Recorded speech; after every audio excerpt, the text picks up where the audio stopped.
If it is Friday night, it is strictly sports. So hello, friends. It is ridiculously over. Anthony Foyer once again filling in for Derek Ferreira, as Derek Ferreira originally was scheduled to be our host tonight, but I got a message from him. He won't be on the show tonight. He just came from the Dunkin' Donuts Center here in Providence. A very big night, to say the very least, as the Providence Bruins, with a miracle win, to say the very least, against the Scranton Wilkes-Barre Penguins in Game 4 of their Calder Cup semifinal series. Won by the Providence Bruins in overtime, 3-2.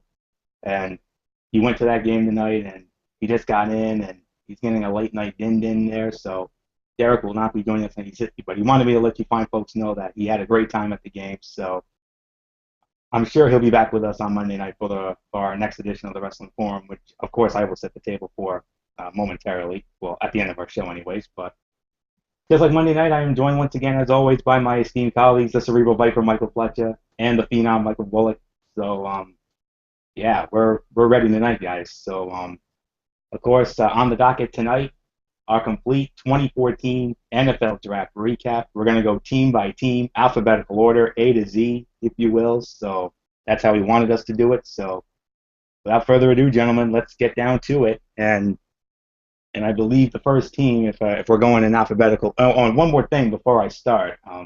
At the end of tonight's show, I'm going to have perhaps my most special shout out that I've ever done in my life. So it's going to be basically a YOLO moment, if you will. So my YOLO moment anyway. So with that said, let's move on and to our first team in our NFL draft recap. If we're going A to Z, it's going to be, I believe, the Arizona Cardinals. Yep, Arizona Cardinals is first. So yeah, so of course, as per customary tradition here on Strictly Sports, I'm going to be leading off as always, well, like we always do on the Wrestling Forum or Strictly Sports. So hello again, friends. It is indeed ridiculously over. Anthony Fleur. Delighted to be here as always. Delighted to have you with us as well on this Friday night as we run down our NFL draft recap here. And well, I mean, Arizona started it off, and they're coming off.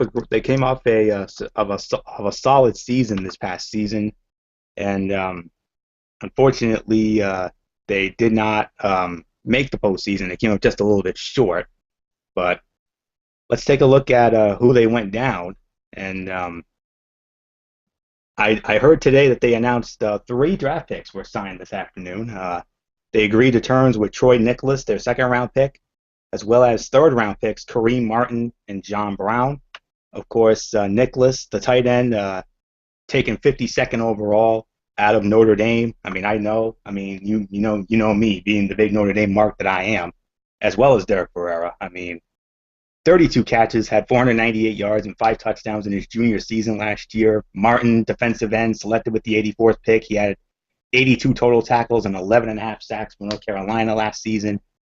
And then John Brown, who was a receiver with the 91st selection, set Pittsburgh State records with 185 catches, 3,387 yards, and 34 touchdowns in his 3 years in Pittsburgh State. So, yeah, from what I'm hearing here, from these numbers, you have to say these are great pickups. I mean, I'm going to vouch the most for Troy Nicholas here because, I mean, this young man was, a stud tight end at Notre Dame. I mean, he was a part of that team a couple years ago that nearly went all the way and won the national championship, almost won the national championship, which would have been, awesome to say the very least. But unfortunately, that did not happen.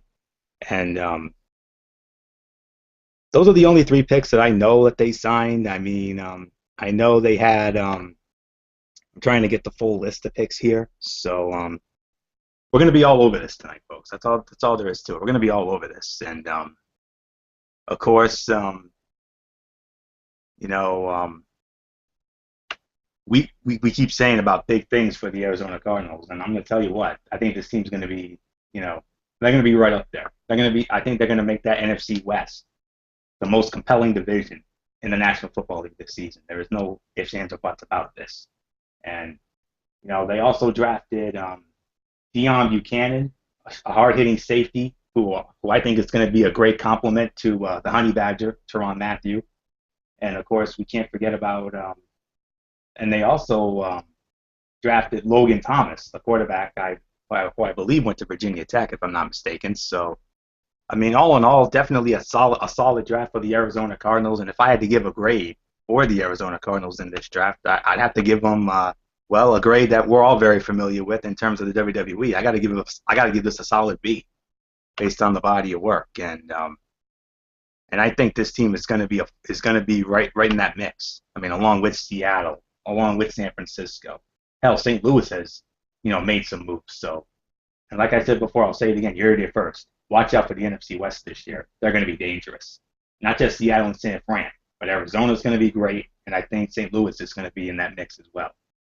Even though ultimately I see Seattle winning that division, but we'll just have to wait and see on that. So, solid B for the Arizona Cardinals based on their draft moves. I don't know if I missed anybody according to who they drafted. So with that, if I missed anybody, if you guys could just let me know, and I'll give some thoughts on that. But right now, I'm just gonna toss it right up to our resident phenom, Michael Bullock. So Bullock, it's yours. Your thoughts on Arizona and their draft and your draft grade. All right. Yes, hello, friends. This is the Phenom Mike Bullock here for another edition of Strictly Sports, or a special edition of Strictly Sports Football Friday as we recap the draft. Delighted to be here as always. Yeah, I mean, yeah, with the Arizona Cardinals, with their draft, I mean, they got Deon Buchanan, like you said. He was a hard-hitting safety out of Washington State. Troy Nicholas, the tight end out of Notre Dame. I mean, like you said, he was a good tight end at Notre Dame and was part of that team that almost won the national championship a couple of seasons ago. But of course, we all know that turned out that national championship game turned out to be an absolute dud. That was basically as we used to say on the wrestling forum, it was a Ryback squash, or as we like to say now, it's a Rusev squash. If I'm going to be quite honest, yeah. They also got Kareem Martin, a defensive end out of North Carolina. John Brown, a wide receiver out of it looks like Pittsburgh State. Logan Thomas was the quarterback out of Virginia Tech, and and he had an all right career at Virginia Tech, especially when you play for probably one of the best coaches in the ACC, and Frank Beamer. Of course, you never forget that famous term of his Beamer ball over at Virginia Tech. And then, of course, their final pick of the draft, Ed Stinson, a defensive lineman out of Alabama. So, of course, like I said, they always have pretty good defenses with Alabama, so we'll have to wait and see how he does here.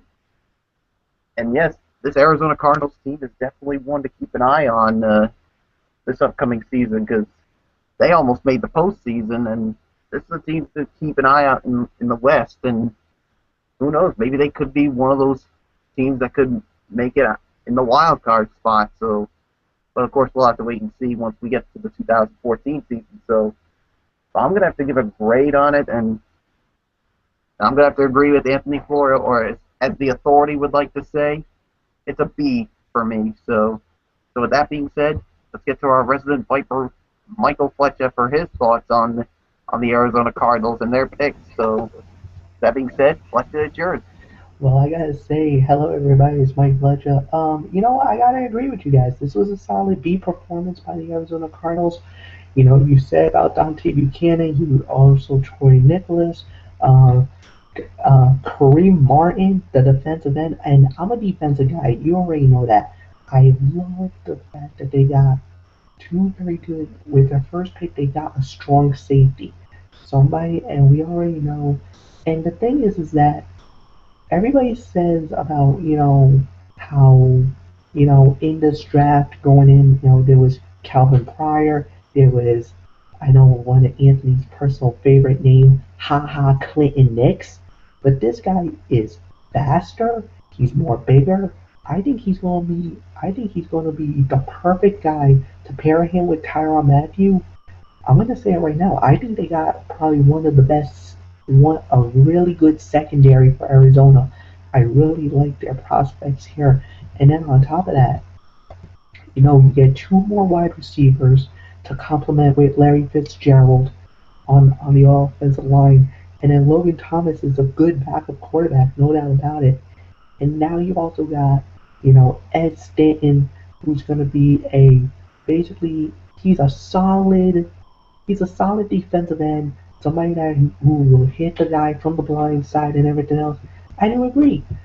Based the rating that I would give Arizona, I thought they had a very solid draft NFL draft. So Anthony, it's all yours. Yes, I had to unmute the mic there. Came across a couple of picks there, Ed Stinson and Walt Powell for the Arizona Cardinals, according to the full list here. So, yeah, Deion Buchanan, Troy Nicholas, Kareem Martin, John Brown, Logan Thomas, Ed Stinson, and Walt Powell were the 7 draft picks chosen by the Arizona Cardinals in the 2014 NFL Draft. So that's going to do it for the Arizona Cardinals. And next up is the Atlanta Falcons. Atlanta Falcons, of course, coming off a very disappointing season last year.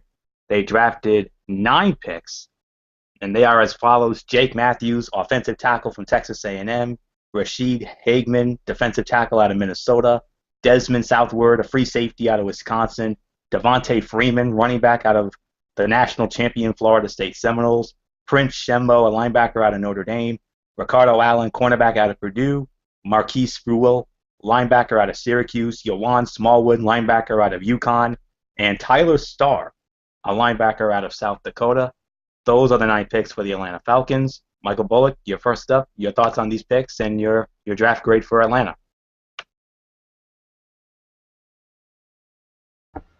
Sorry about that. Had to unmute the mic there. So yeah, yeah. As far as the Atlanta Falcons, I mean, Jake Matthews, offensive tackle out of Texas A&M. I mean, I really like this pick because obviously you need another really good offensive lineman to basically protect Matt Ryan, and then some of the other picks, like you just mentioned. I mean, with some other defense, when it comes to defense, Rashad Hageman, a defensive lineman out of Minnesota, Desmond Southward, a defensive back out of Wisconsin, Prince Shembo, a linebacker out of Notre Dame, Ricardo Allen, out of a cornerback out of Purdue, Marquise Spurl out of Syracuse, and what was the other 3 for you? I'm trying to remember who those were. What were those 2? I mean, what were those 3? I'm trying to remember. We had Marcus Spruill out of... yeah, that's what I mentioned. Oh, you mentioned him. Okay. Yeah. Yohan Smallwood out of Connecticut, linebacker, and Tyler Starr, linebacker out of South Dakota. Yeah. So so basically for the Falcons, they went basically more deep on the defense side when it comes to this draft. And like I said, the only offensive guy they got was the tackle Jake Matthews. So they improved in some spots in the spots defensively. So and of course, who could ever forget the Falcons coming off one of their worst seasons in a while. So so we'll have to wait and see how these picks help out, of course, with some of the off-season moves they made. So yeah, I'm not quite sure how to rank how they did in this draft. So I know you guys will basically elaborate for it. So with that being said, Fletcher, your thoughts on these picks, especially with it being an all defensive draft for Falcons. Very heavily defensive draft for the Atlanta Falcons, and let me tell you, they needed that. They needed to work on their defense because last year their defense got scorched in in many games, in many opportunities, and if it wasn't for the defense, I mean, I think Atlanta really could have made some noise, made some playoff runs, because offensively they're loaded, they're stacked. When you got Roddy White, when you got Julio Jones, you had Steve, you had the Steven Jackson if he would have stayed healthy, I think he would have had a good year. Matt Ryan, he had an okay season, nothing that would have said anything amazing. And then of course Tony Gonzalez, the ageless wonder, one of the all-time greats. So I'm happy that they went defense with this draft because that was one of the things that they really needed to address. Get some pass rushers, get some guys from the middle of the field, especially the linebackers, because they were getting scorched, especially on huge run plays. And when you got teams like Arizona, when you're going to deal with the likes of Seattle and Green Bay, Chicago, especially with New Orleans and their high-powered offense, offensively, you need guys to get to the pass rusher, to be a ball hawk. You need those guys that's got to be there. And unfortunately, last year, Atlanta never really had those type of guys, and we saw what happened. So I really liked how they addressed it. I got to give them a solid B for their draft, for their NFL draft. Anthony, I give it to you.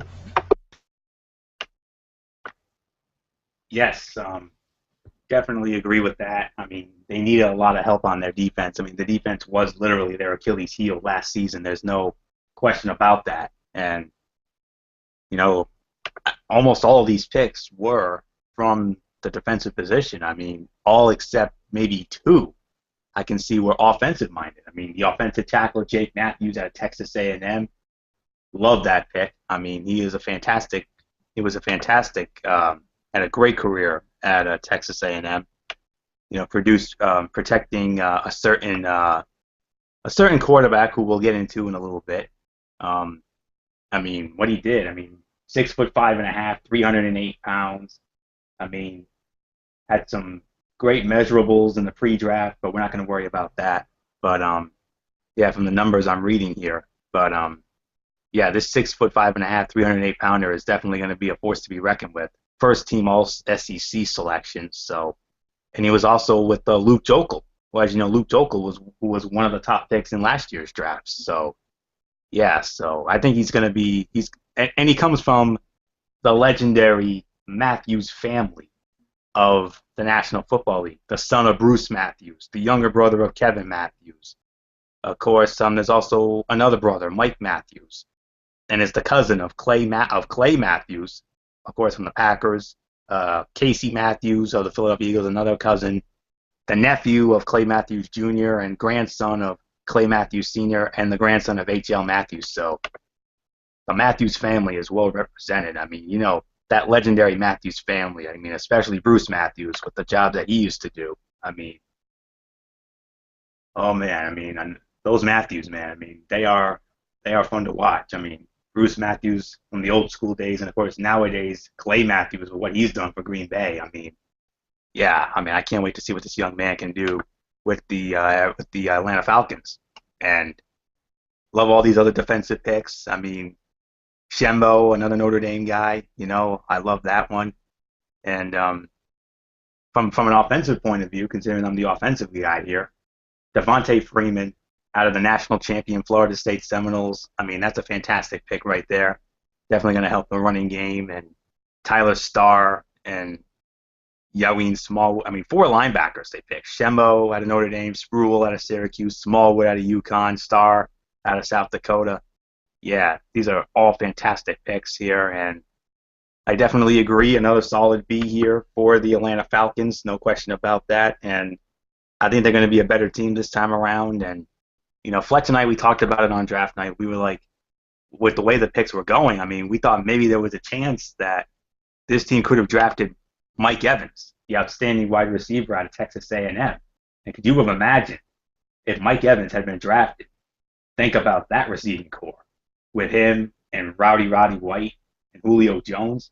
Good Lord, they would have been a force to be reckoned with. So, but they didn't. But alas, they went the defensive route, which was a great move. I mean, they're already set offensively. Matty Ice, Jones, and White, and then of course, but they're gonna be a better team. I think this time around. I really do. So. Yeah, so with that said, we're going to move on now to our next team. That is the former Super Bowl champions, the Baltimore Ravens. Of course, they won Super Bowl 47, as we all know. Made the playoffs again this year, but came up just a little bit short. And yeah, here is their draft. They selected 8 picks. No, nine, another 9 pick.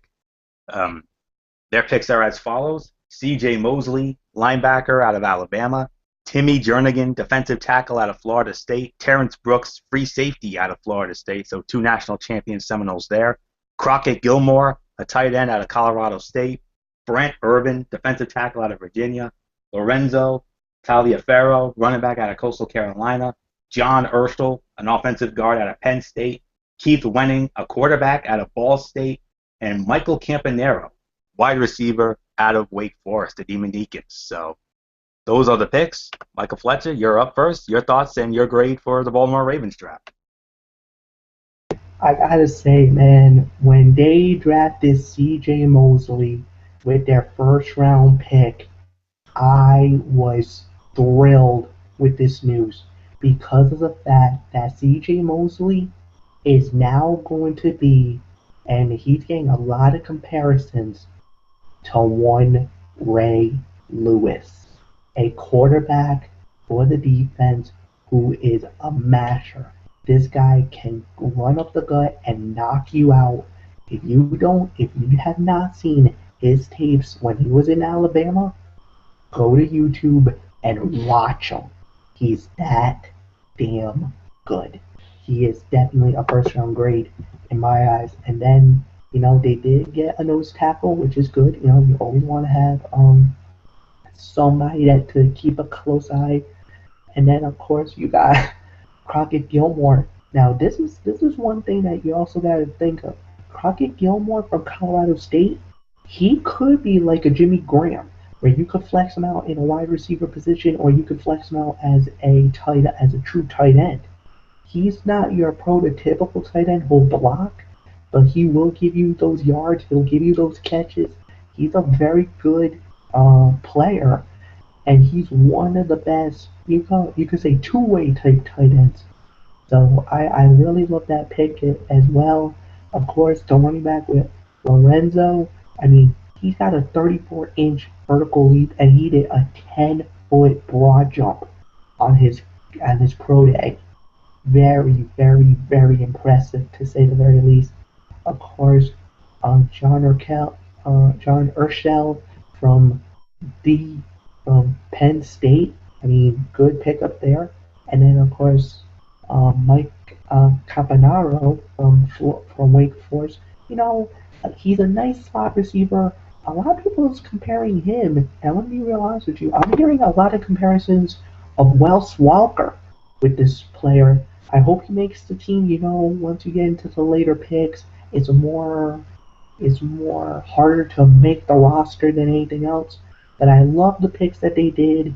I'm gonna give it a fair grade. I gotta give it an A minus. I loved what they did. I thought Baltimore had a tremendous, tremendous draft, to say the very least. Anthony, I give it to you.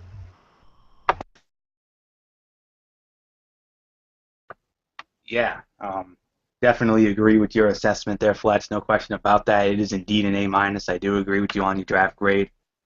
Doesn't get any better than C.J. Mosley, man. I mean, one of the best inside linebackers available in this draft, projected to be selected in the upper half of the first round as of January. Baltimore gets him at number 17. Highest selected Alabama linebacker since Rolando McClain back in 2010. 6'2", 234-pounder, a 33 and 3/8-inch arm length, a 10 and 3/4-inch hand size.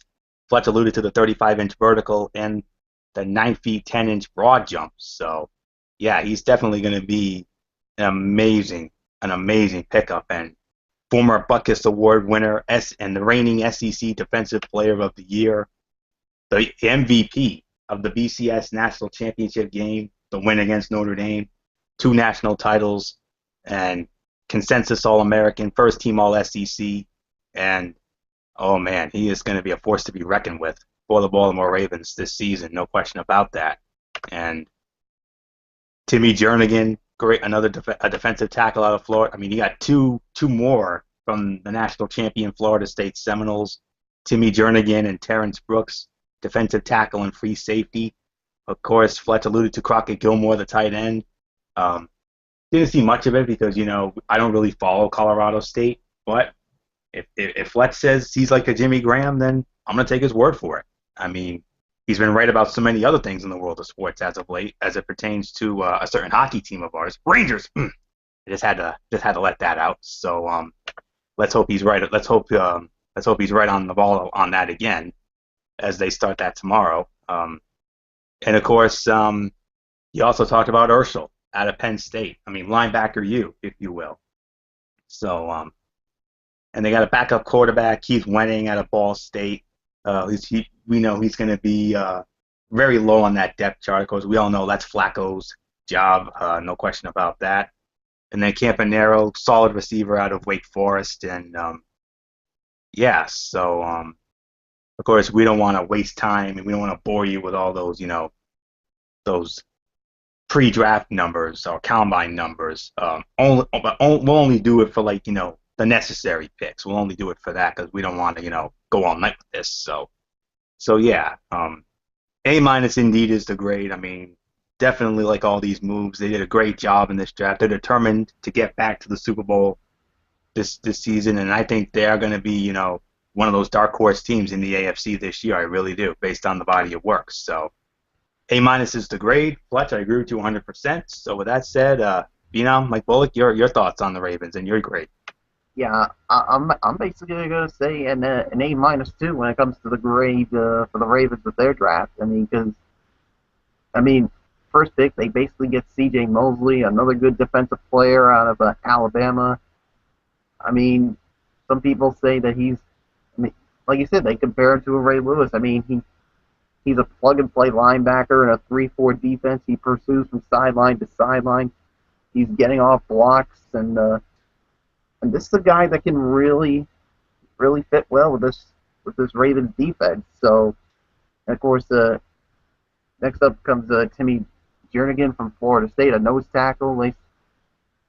And he does really good as a nose tackle, and they really need some beef at that position. So, and of course, then they get Terrence Brooks, also from the national champion Florida State Seminoles. And some people say that Brooks can run from the free safety position. He can blitz, and Crockett Gilmore, a tight end out of Colorado State, and yeah, some people do compare him to a Jimmy Graham, and they say he's one of the best two-way tight ends. They also get Brett Urban out of another defensive tackle, of course, out of Virginia.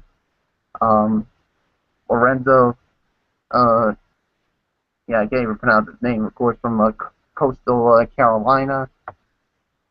And they get John Urschel out of Penn State. And they get Keith Wenning out of Ball State, a quarterback. But yeah, that's basically going to be Joe Flacco's job. And Mike Campanaro, I like this pick right here. I mean, like I said, he's a pretty good slot receiver, and of course you hear so many other good slot receivers.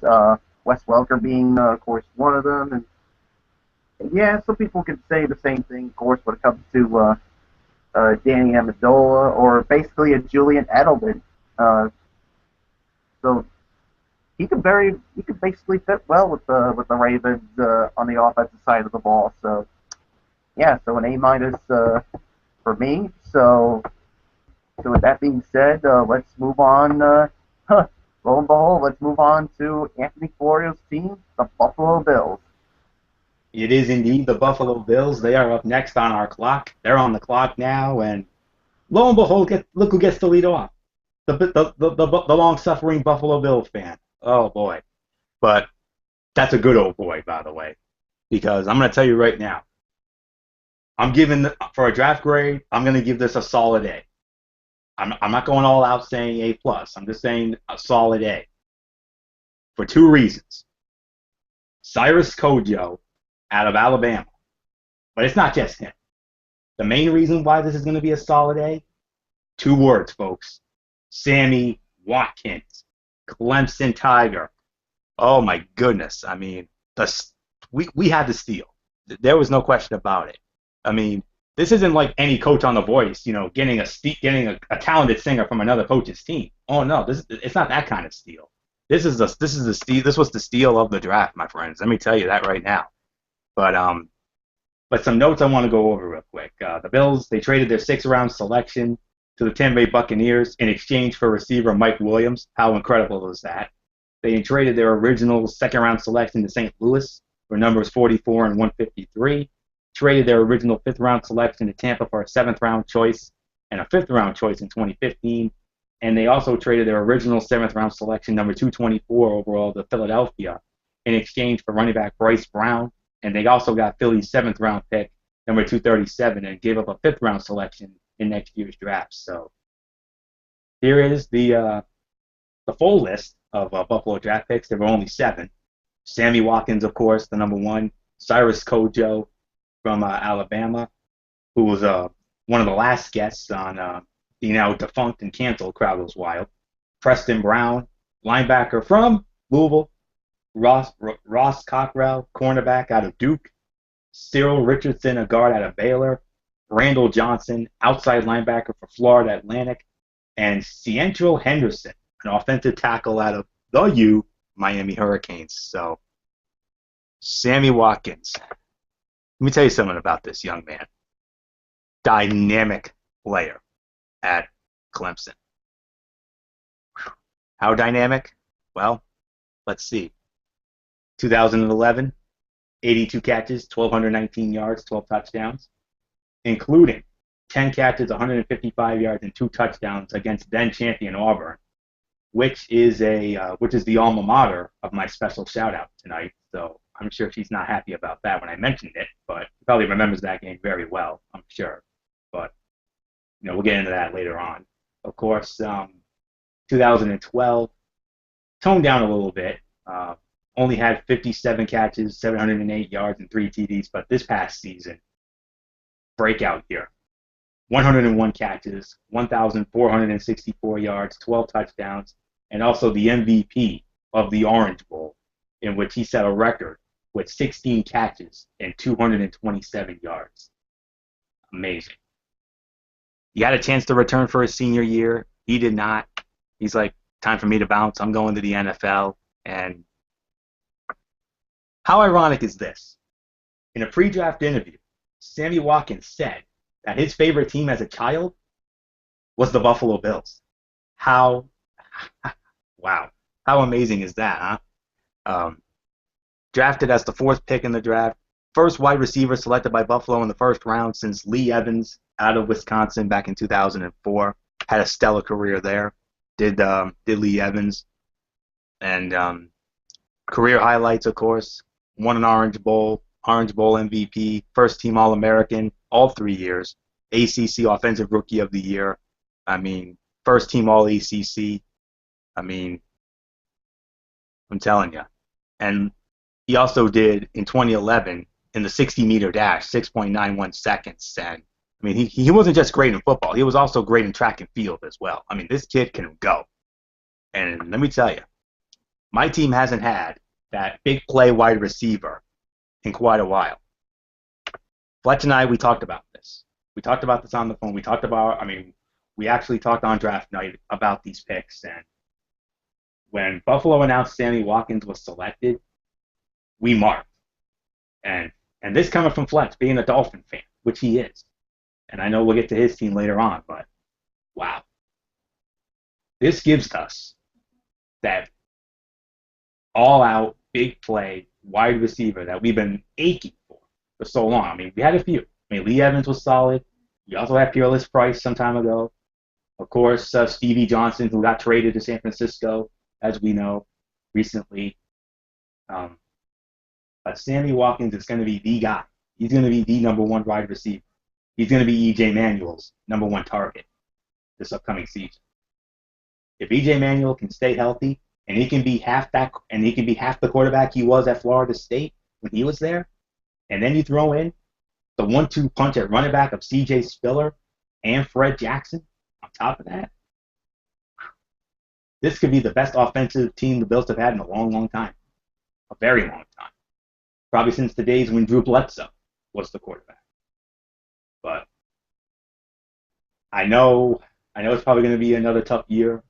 We all know in that AFC East, we all know whose division it is to lose, Michael Bullock. You know who I'm talking about, Mr. New England Patriot.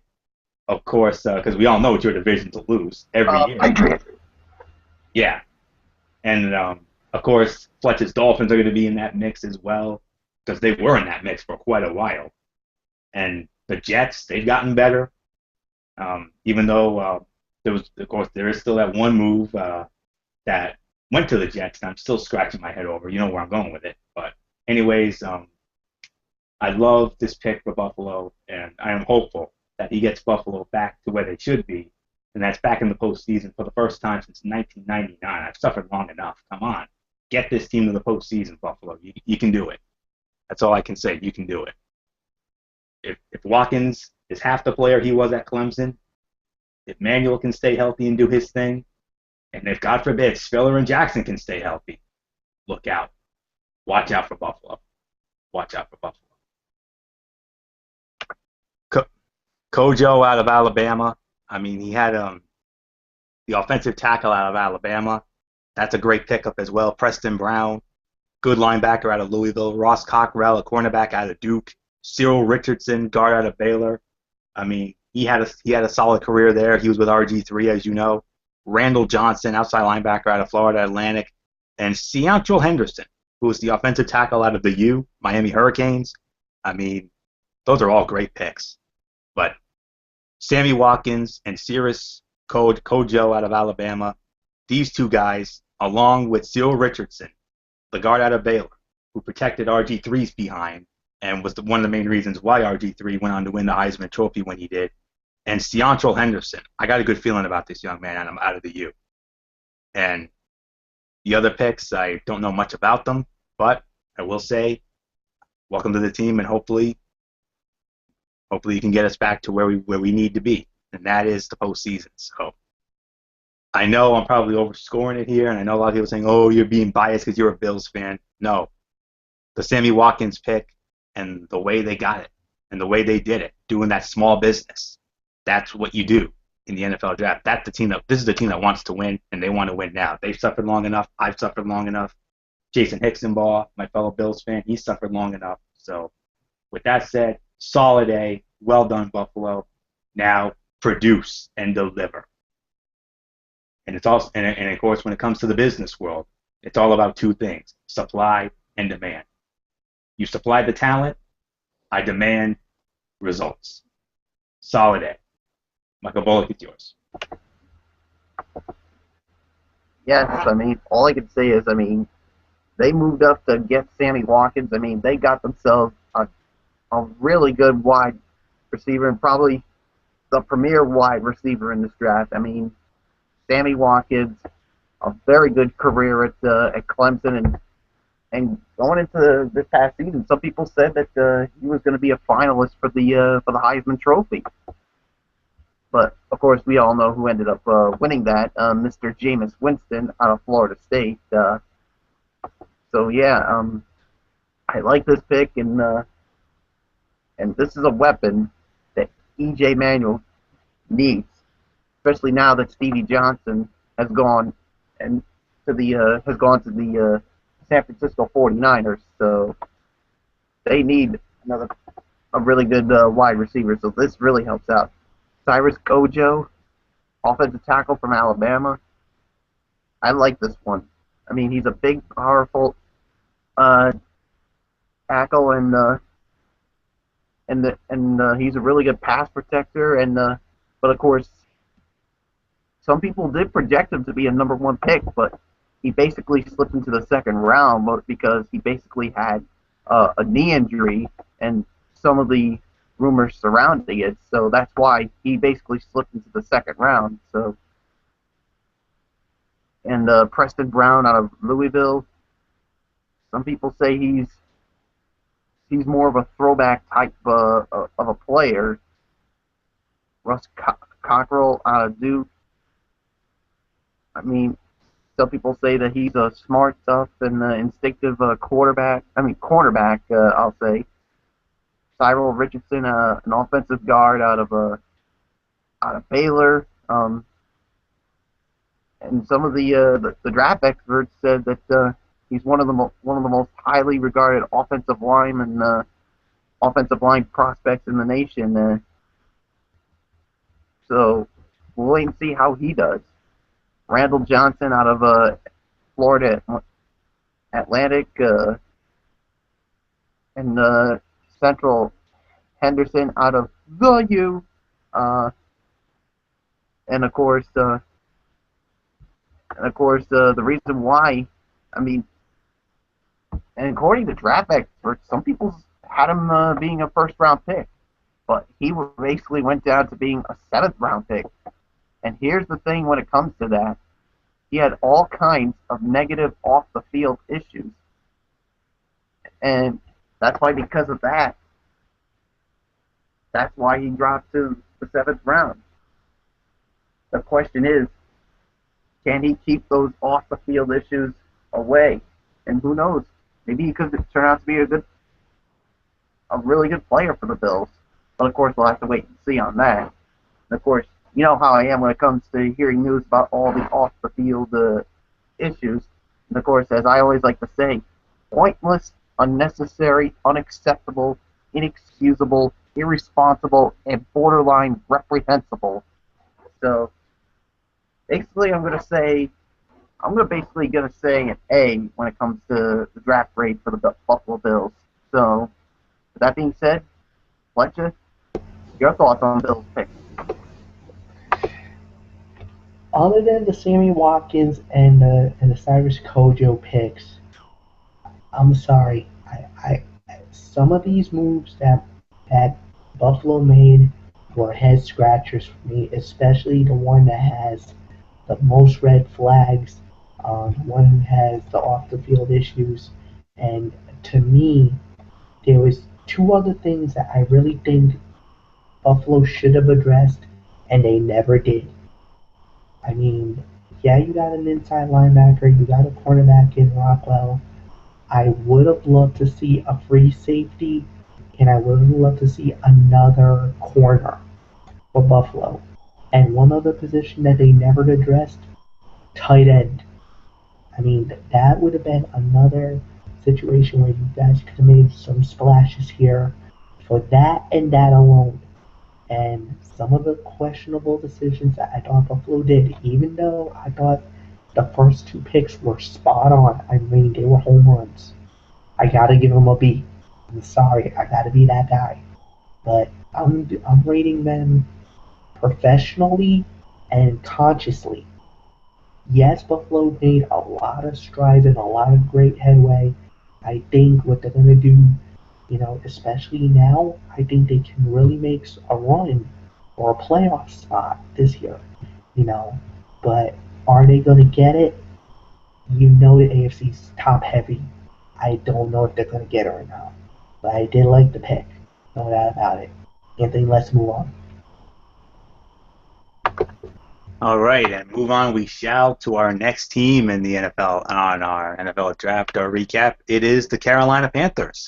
Carolina, of course, what a tremendous turnaround they had this past season. Of course, they went 12-4.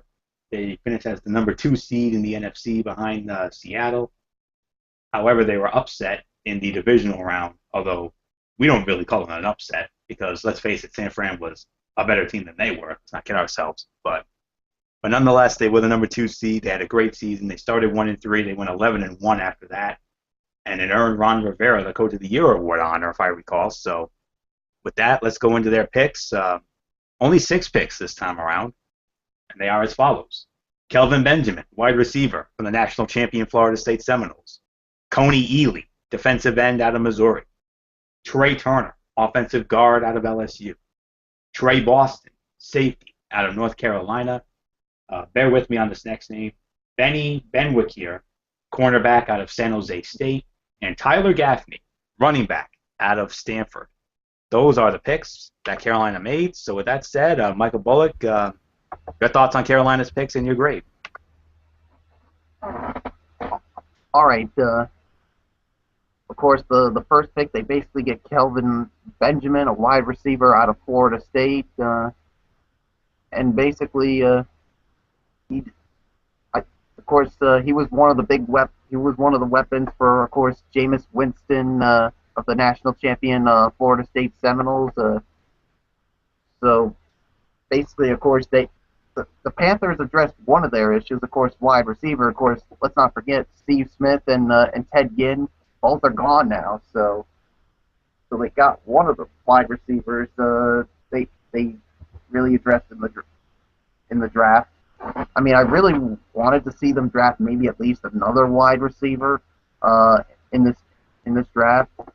But here's how they got Coney Ealy, a defensive end out of Missouri, and some people say that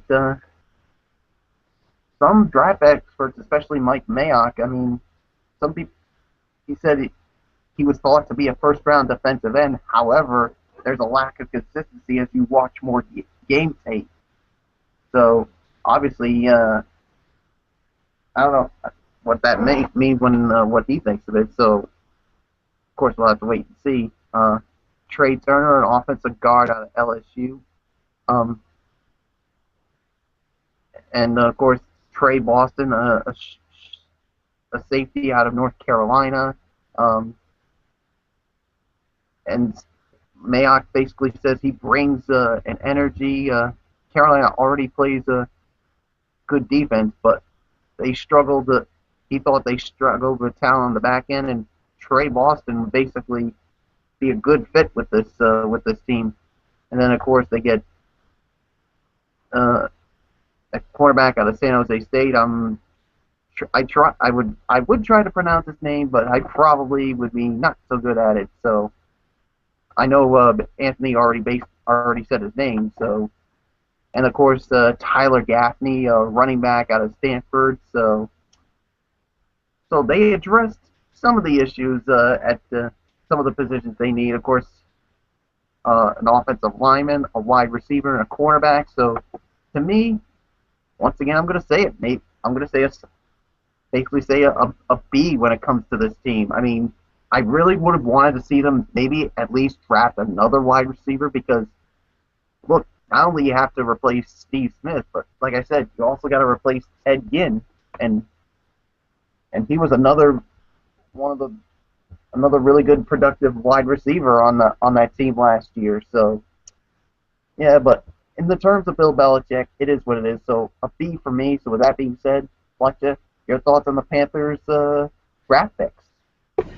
I agree with you, Michael Bullock. I gotta give them B as well. And I really think that they got one wide receiver, which is good, but they didn't get a second one, and that might be prone for problems. However, I'm not gonna really rip them hardcore for that. I really think that they did very solid. There was three needs that they needed to address going into that. An offensive, getting into that on the offensive line, a cornerback, and a wide receiver.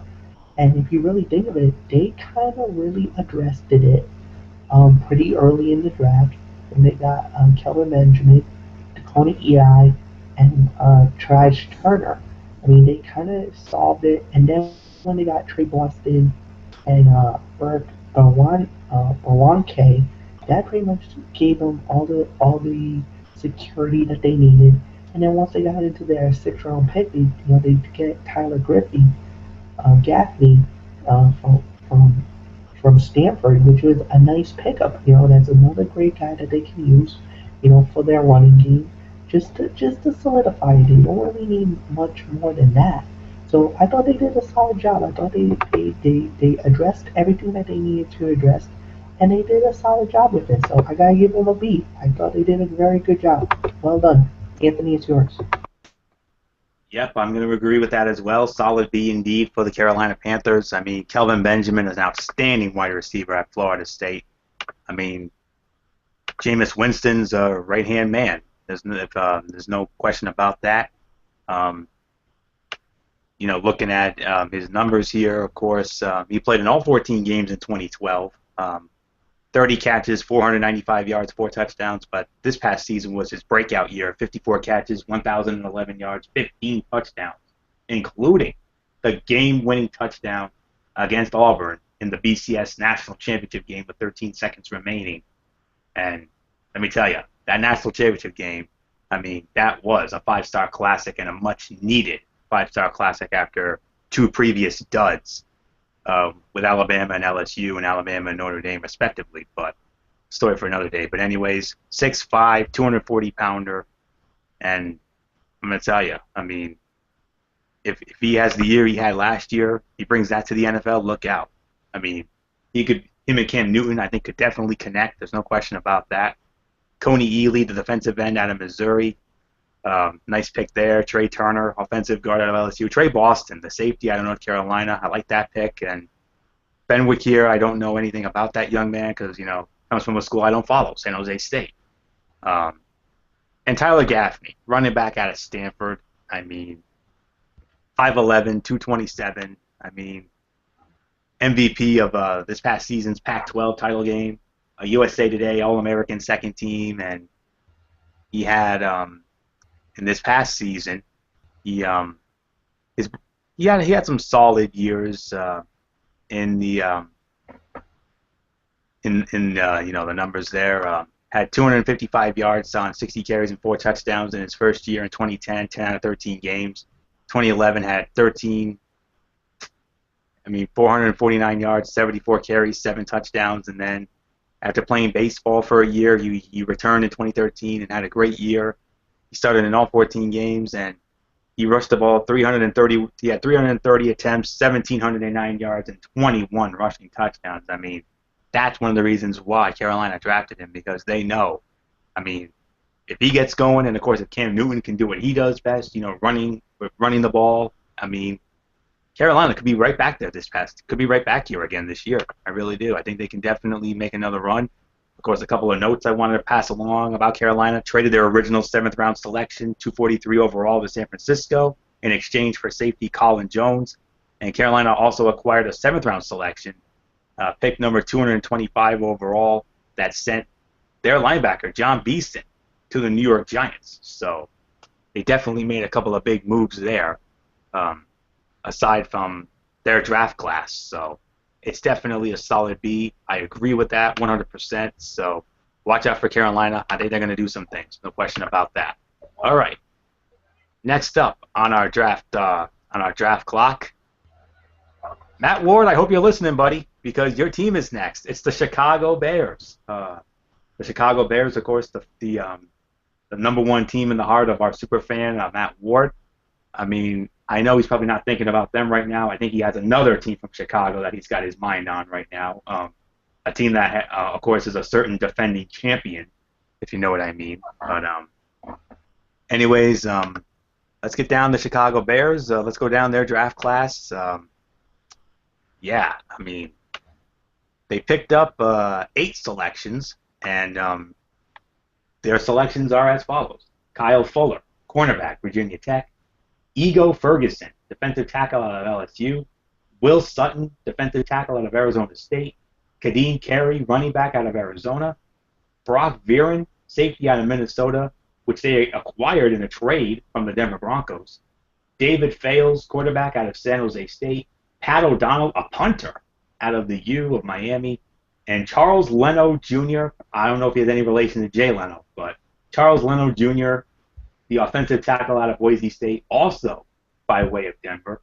A couple of notes. They acquired an additional 6th-round selection, number 183 overall, in a trade that sent offensive tackle Gabe Carimi to the Tampa Bay Buccaneers. They also traded their 7th-round selection, number 229 overall, to the Dallas Cowboys in exchange for tight end Dante Rosario. And the Denver Broncos traded their 4th-round selection, 131, which was Vereen, and their 7th-round selection, number 246, which was Leno, to Chicago in exchange for Chicago's 5th-round selection, number 156 overall, and 2015 5th-round selection. So there are your picks. Michael Fletcher, you get to lead off on Matt Ward's favorite team. How do you think they did?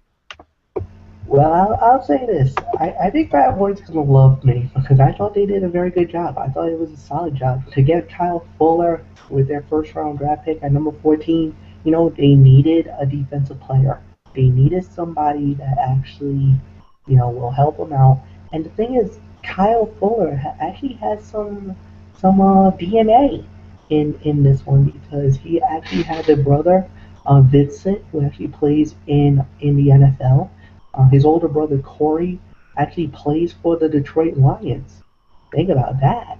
And then of course Kendall Fuller, who's actually a freshman right now for Tech too. So he's definitely got some legacy here. And here's the thing on him. And this is what Mike Mayock said about him. He said he doesn't move as fast as Justin Gilbert in run support, but he reminds me of Kansas City Chiefs Brendan Flowers. When he comes out of Virginia Tech, he is definitely a pure player from the nickel package from day one. No doubt about it. I love that pick, especially if he's on the nickel defense. That's going to be a very good thing. Man to man, one on one type situation. He will probably come after your second or third best receiver. I don't think he's a shutdown corner. He's not going to crush Revis Island, but he definitely will be a very good pickup. Emo Ferguson, defensive tackle, I loved it because, with Jay Ratliff and free agents, they signed Jay Ratliff from free agency. Ferguson's the perfect replacement whenever Jay does decide to hang him up. Will Sutton, this guy is 303 pounds nose tackle, a defensive tackle. This guy's going to be going right up the gut, trying to be going for the sacks and everything else. Kareem Carey, the running back from Arizona. Okay, here's the thing about this guy. He's not explosive. He's not gonna be, he's not gonna be like this Marshawn Lynch. He's not gonna be one of these explosive running backs. What he is gonna be is he's very productive. He's very tough, and unlike Stephen Ridley, he doesn't fumble the football. There's to you, Kaiser Butler. Now, Brock Marine, here's a little something for you guys. Here's a monkey fun fact for you. He's actually the brother of Shane Vereen from the New England Patriots. Who knew? And all the other picks, I think, was okay. Pat O'Donnell, a punter, gets selected at 191 in the 15th pick in round 6. And you know what? I'm going to say it. I don't know if this is going to be an interesting pick or not. I know they have Brian Unger right now as their punter. We'll wait and see what happens there. Overall, I got to say it. I got to give this a solid B. I thought they did a very good job with this draft. Anthony, it's yours. All right. Solid B indeed for the Chicago Bears. I definitely agree with that. Vereen, wow, I didn't. That's news to me. I didn't know he was the brother of Shane, but I probably should have figured that out in the first place. But to me, I mean, yeah, everything Fletch said was spot on. But the one I want to get into is Kyle Fuller. I mean, their first pick. I mean, 6 foot, 195 pounder, out of Virginia Tech. I mean, I do agree with most of Fletch's sentiments there, but 24 tackles, 2 interceptions, and had 10 breakups in his final year. I mean, selected by the Bears as the 14th pick of the first round, third cornerback drafted in the first round by Chicago in team history, and the first to be selected in the first 3 rounds by Chicago since 2003, if you exclude Devin Hester, who was used as a returner, and we all know how dangerous he was. So, yeah, there's nothing left to say about that, but solid B for Chicago. I mean, Kyle Fuller, that's a good pick. Sutton, I've heard some things about him. I mean, he's definitely going to be, another 6-footer. Yeah, 303 pounds, like Fletch has said. I mean, when you look at what he did, I mean, the 2012 season especially. I mean, 13 sacks in that season, and signed a 4-year deal yesterday, which rendered the Bears to be the first team to. I mean, with him signing yesterday, the Chicago Bears became the first team this season to sign their entire draft class. So their whole draft class has been officially signed. So major accomplishment for your Bears there, Matt Ward. So I know that's something to be very excited about. So yeah, very good picks indeed. I mean, Kadeem Carey, the running back out of Arizona, nice pick there, and two of these picks came by way of a trade from Denver. Like I mentioned, Brock Vereen was one of them, and Charles Leno Jr., the offensive tackle out of Boise State, who they selected at number 246. Yeah, and of course Boise State, you know how I am about them, but I mean I've lost a little interest in them over the last year or so, but hopefully they'll be back. But for right now, I mean Chicago's going to be a good team this year. I definitely can feel it. I mean Cutler, if he can, keep doing what he's doing, and of course if he can, put his little noggin diva issues aside. I mean we all know he's had some of those issues over the years, and if these other guys can do what they do, if they can stay healthy and their defense can get going again. I mean, really wasn't the same, after Urlacher retired, but I think Chicago is going to be a good team. They're going to be in that mix. And Trestman, I think Mark Trestman did a solid job in his first season, and I think, Chicago is going to definitely be back this year. I think they're going to definitely make some noise in that NFC this year, no doubt about it. So, love these. I mean, some of these picks I'm not really blown away by, but I like the Fuller pick. I like the Ferguson pick as well. The first few picks I liked, but the couple of these were okay, not overly exciting. So, but I am going to give them a solid B. I do agree with the grade for that. So, there's really nothing left to say here except Michael Bullock. Your thoughts on the Chicago Bears and your grade for them in the draft? Yeah, I do agree. I'm going to say it's a B for the draft grade. I mean, I like the pick of Kyle Fuller, the cornerback out of Virginia Tech. Like you said, he is the older brother. I mean, his brother, of course, Corey Fuller, plays for the Lions, and he may be he could be a really good corner for this team. Ego Ferguson, the defensive tackle out of LSU, could be a pretty good replacement for Jay Ratliff when he does decide to hang it up. And Will Sutton, defensive end out of Arizona State, and they addressed getting two defensive tackles here because let's just say the defense last year had a pretty tough time of stopping the run. So maybe getting these two, Ego Ferguson and Will Sutton, will definitely help out. Kadeem Carey out of Arizona. And like you said, he's a tough, productive runner, and yes, doesn't fumble the football like somebody for the New England Patriots, Mr. Stephen Ridley.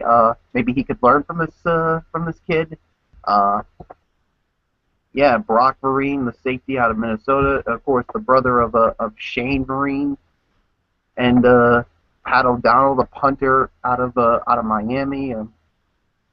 And some people say he can change field position, but he doesn't have the same kind of thump as Brian Unger, who, of course, is the current punter for the Chicago Bears, and Charles Leno Jr., an offensive tackle out of Boise State, and some say his best position would be as a guard rather than a tackle. So, yeah, you guys pretty much touched on everything on all of them, so I give them a solid B. So, yeah, so with that being said, let's move on to the next team, which would be the Cincinnati Bengals. Yep, the Cincinnati Bengals are indeed the next team, and let's take a look at the draft class they had this season, and then they are as follows. Darqueze Dennard, cornerback out of Michigan State. Jeremy Hill, running back out of LSU. Will Clark, not the baseball player, defensive end out of West Virginia. Russell Bodine, center out of North Carolina. A.J. McCarron, quarterback out of Alabama. Marquise Flowers, linebacker out of Arizona. James Wright, the wide receiver out of LSU. And Lavelle Westbrooks, the cornerback out of Georgia Southern. So I believe I lead off on this, so I'll get to that in a moment. One quick note. The Bengals were awarded two compensatory selections, numbers 212 and 252 overall. No reason why, but yeah. Of course, Cincinnati. We all know what Cincinnati did this past season. I mean, had a very good season last year. Unfortunately, nothing to show for it as they were beaten in the first round of the playoffs by the San Diego Chargers in the wild card round. Very, very dismal performance in that game, to say the very least. But let's get to these picks here. Darqueze Dennard, cornerback out of Michigan State. One of the main reasons why Michigan State won the Rose Bowl this past season was because of their defense. And this 5'11", 199-pound cornerback was the heart and soul of this defense. The winner of the prestigious Jim Thorpe Award as the best defensive back in college football. And if you take a look at what he did this past season, I mean, first team All Big Ten, unanimous All-American. Of course, he won the Thorpe Award, like I said. I mean, he is the cousin of New England Patriots cornerback Alfonso Dennard, Michael Bullock. So there you go, little another relation to a Patriot. So how about that? Just like we talked about the Marines a little bit ago. But yes, I mean, commonly referred to as no-fly zone. Yeah, and he's probably not. We know there's going to be no-fly zone in Cincinnati. There's no question about that. And yeah, I mean, true freshman in 2010, 6 games with 2 starts, had to miss 5 games due to injury. In 2011, played in 11 games and then had 42 tackles and 3 interceptions, 2 against Georgia in the Outback Bowl. And then in 2012, started all 13 games, 52 tackles and 3 interceptions. And then, of course, like I said, Thorpe Award winner. I mean, doesn't get any better than that when it comes to being the best defensive back in college football. I mean, he was, like I said, the heart and soul of that Michigan State defense, and that's why Michigan State had the season that they did. I mean, nearly had a chance to win it all, but, you know, they had that bad loss, of course, in the Big Ten title game. But, I mean, but still, I mean, he made Michigan State fun to watch, and that's why they won the Rose Bowl. Jeremy Hill, fantastic running back out of LSU. I like this pick as well. I mean, 6'1", 233, and coming off a career season where he had 1,400 yards, 16 touchdowns. Yeah, he had a little bit of some hard times. He had some. He was, of course, a part of that summer of hard times last year. I'm not even going to get into that because, you know, we have zero tolerance for that kind of stuff. But MVP of the Outback Bowl, had 216 yards and 2 TDs in the win against Iowa. So, yeah, and then those are the numbers that he had at LSU. So, like this pick as well. Bodine, the center out of North Carolina, that's a solid pick. I don't know much about Clark out of West Virginia, but I do know about Bodine, 6'3", 310-pounder. The center, I mean, he started in all 12 games. Well, actually, that was his sophomore year. Primarily played center again, but he got moved to the offensive line. And then it was right around New Year's Eve where he announced his decision to forego his final year of eligibility and enter the draft, and had 42 repetitions in the 225-pound bench press, best in the class, oh, by the way. So he's got that advantage for him. But I think he's going to be a solid pick. That's all I can say about that. What else is there to say about A.J. McCarron? I mean, put the Alabama Crimson Tide on his back, and look what he did for that team. I mean, he made that team so damn fun to watch. Jason Hixenbaugh will tell you firsthand how incredible this young man is. And, wow. I mean, redshirt freshman in 2009, didn't do much in 2010, only had 389 yards, but 2011 on, had great years. I mean, 2,634 yards, 16 TDs, 5 interceptions in 2011. 2012, 2,933 yards, 30 touchdowns, only 3 picks. And then this past season, 3,063 yards, career high in yards, 28 touchdowns. Had a few more interceptions this time around, 7. And but yes, I mean, there is no question about it. I mean, he was Alabama football, the most successful quarterback in the history of Alabama football, passing John Parker Wilson to become their all-time passing yard leader, and he also broke the passing yards for a season that was set by his predecessor, Greg McElroy, who, of course, is now with the Jets, I believe. So, yeah, I mean, great career. He won 3 national championships, and yes, Johnny Unitas Golden Arm Award winner, Maxwell Award winner, runner-up in the Heisman Trophy. the offensive MVP of the 2012 BCS championship game, 2 SEC championships, second team All SEC the last 2 years, 6'3", 220. I mean, he is going to be a solid backup to Andy Dalton. There's no question about it. I mean, we all know that's still Andy Dalton's team, but if Andy Dalton were to, get messed up, or if he ends up not living up to his potential, don't be surprised if Marvin Lewis decides to put him in there, and he could end up doing some things. Marquise Flowers, linebacker out of Arizona, that's a good pick as well. James Wright, the wide receiver out of LSU, good pick as well. Lavelle Westbrooks, cornerback, don't know much about him, but I'm going to give this between an A- to a B+ for the grade. I mean, I like the Denard pick. I also like Jeremy Hill. But A.J. McCarron, though, that's the one that does it for me. I mean, I know offensively they probably didn't need much help, but I know that the defense is what they needed more than anything. The defense was what let them down in that wild card loss to San Diego. But it doesn't matter because I think Cincinnati's going to be back. There's no question about it. They're going to make some noise. They're going to be right at the top of that AFC, right up there with your Denvers and your New Englands and what have you. So I like this pick. I mean, I love what they did. A-, B+. That's right around what I'm going to give them for a grade. I don't know if you guys agree with me on that. So with that said, Michael Bullock, the Phenom, your draft grade and your thoughts on the Cincinnati Bengals draft picks. All right, I'm gonna probably give it like a B for me, another B.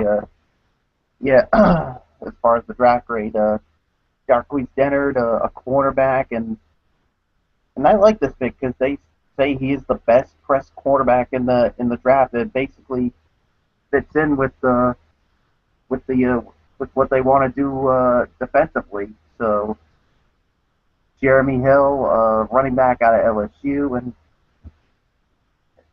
and yeah, he could turn out to be a really good running back if he does get the chance. Will Clark, defensive end out of West Virginia. Russell Russell Bodine, center out of North Carolina. Of course, A.J. McCarron out of Alabama, the quarterback. Like I said, he's the reason why that this team, of course, that Alabama team won back-to-back national championships in, of course, 2012 and 2013. So, and all I can say is Andy Dalton, this could be a big year for him because if he doesn't do well again, then maybe A.J. McCarron, Marvin Lewis might not hesitate to put A.J. McCarron in there. So we'll have to wait and see on that. Marquise Flowers out of Arizona. And they say he's got excellent hands for a defensive player. And then they get James Wright out of LSU. And Lavelle Westbrooks out of Georgia Southern. So I'm going to say B because, they did get a defensive lineman, a cornerback, and an offensive lineman, but there was one thing that they should have addressed in this draft, and that was a safety. That was the one thing that they also needed in this draft, and that was a safety. So I was going to say a B+, but because they didn't address that, I am afraid I'm going to have to give them just a B for this one. So with that being said, Fletcher, it's yours. I'm going to make this short and sweet because we're definitely running out really late here, and we really got to start putting the pedal to the metal here. I'm gonna give it a B too. I'm gonna say that Mike Bullock was absolutely right. The picks were very good, they were very solid, but they left something on the table that I think they should have addressed, and for that they're gonna get punished a little bit, but not by much. So let's move on. If you want, maybe from here on in, we should probably start implementing our time limit. We'll probably do the 3-minute time limit for each pick, so we don't go too late. So I think from here on in, starting with this team, we're gonna implement our 3-minute time limit so we can get the ball rolling here. And I think it would also be a good idea if we don't do any power rankings tonight either. Just focus on this. So, but we'll probably be back with our power rankings next week. So, all right. Starting now, we're going to implement our 3-minute time limit system. So, Fletch, if you can get your stopwatch ready, we'll take care of that because Fletch, is the man with that. So, I think we'll just run down the draft picks and we'll just, give a grade and, we'll go from there so we don't go too late. So, all right. Cleveland Browns on the next team on our clock here. Draft picks are as follows. Justin Gilbert, cornerback out of Oklahoma State. Johnny Manziel, quarterback out of Texas A&M. Joel Bitonio, offensive tackle out of Nevada.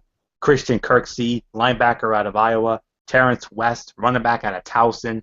And Pierre Desir, cornerback out of Lindenwood. And of course, they also had some undrafted free agent signings. No, we're not going to get to that.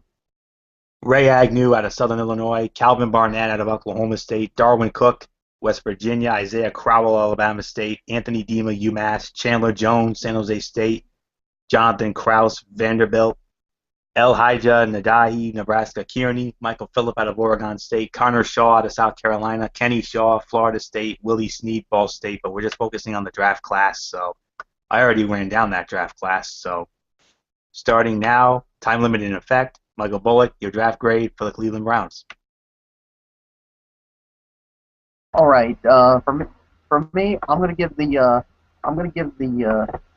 Cleveland Browns. I'm gonna basically say once again, I'm gonna say a B because like I said, well, the positions they needed in the draft, they needed a quarterback. They got, of course, with the former Heisman Trophy winner, Mr. Johnny Football, Johnny Manziel. Of course, they addressed the offensive line situation with, of course, Joel Tonia out of Nevada, and of course, getting a linebacker, Christian Kirksey out of Iowa. Of course, they also got Justin Gilbert, a shutdown corner with their first pick. Terrence West out of Towson, and Pierre Desir out of Lindenwood. So, I mean, the reason why, once again, I'm giving them a B is because they needed to draft a wide receiver, and they did not do that. I would have given them a much higher grade. They gotten a receiver, but because of that, I'm going to say somewhere between. I'm going to say B to basically I'm going to say B minus on it. So, with that being said, Fletch, it's yours.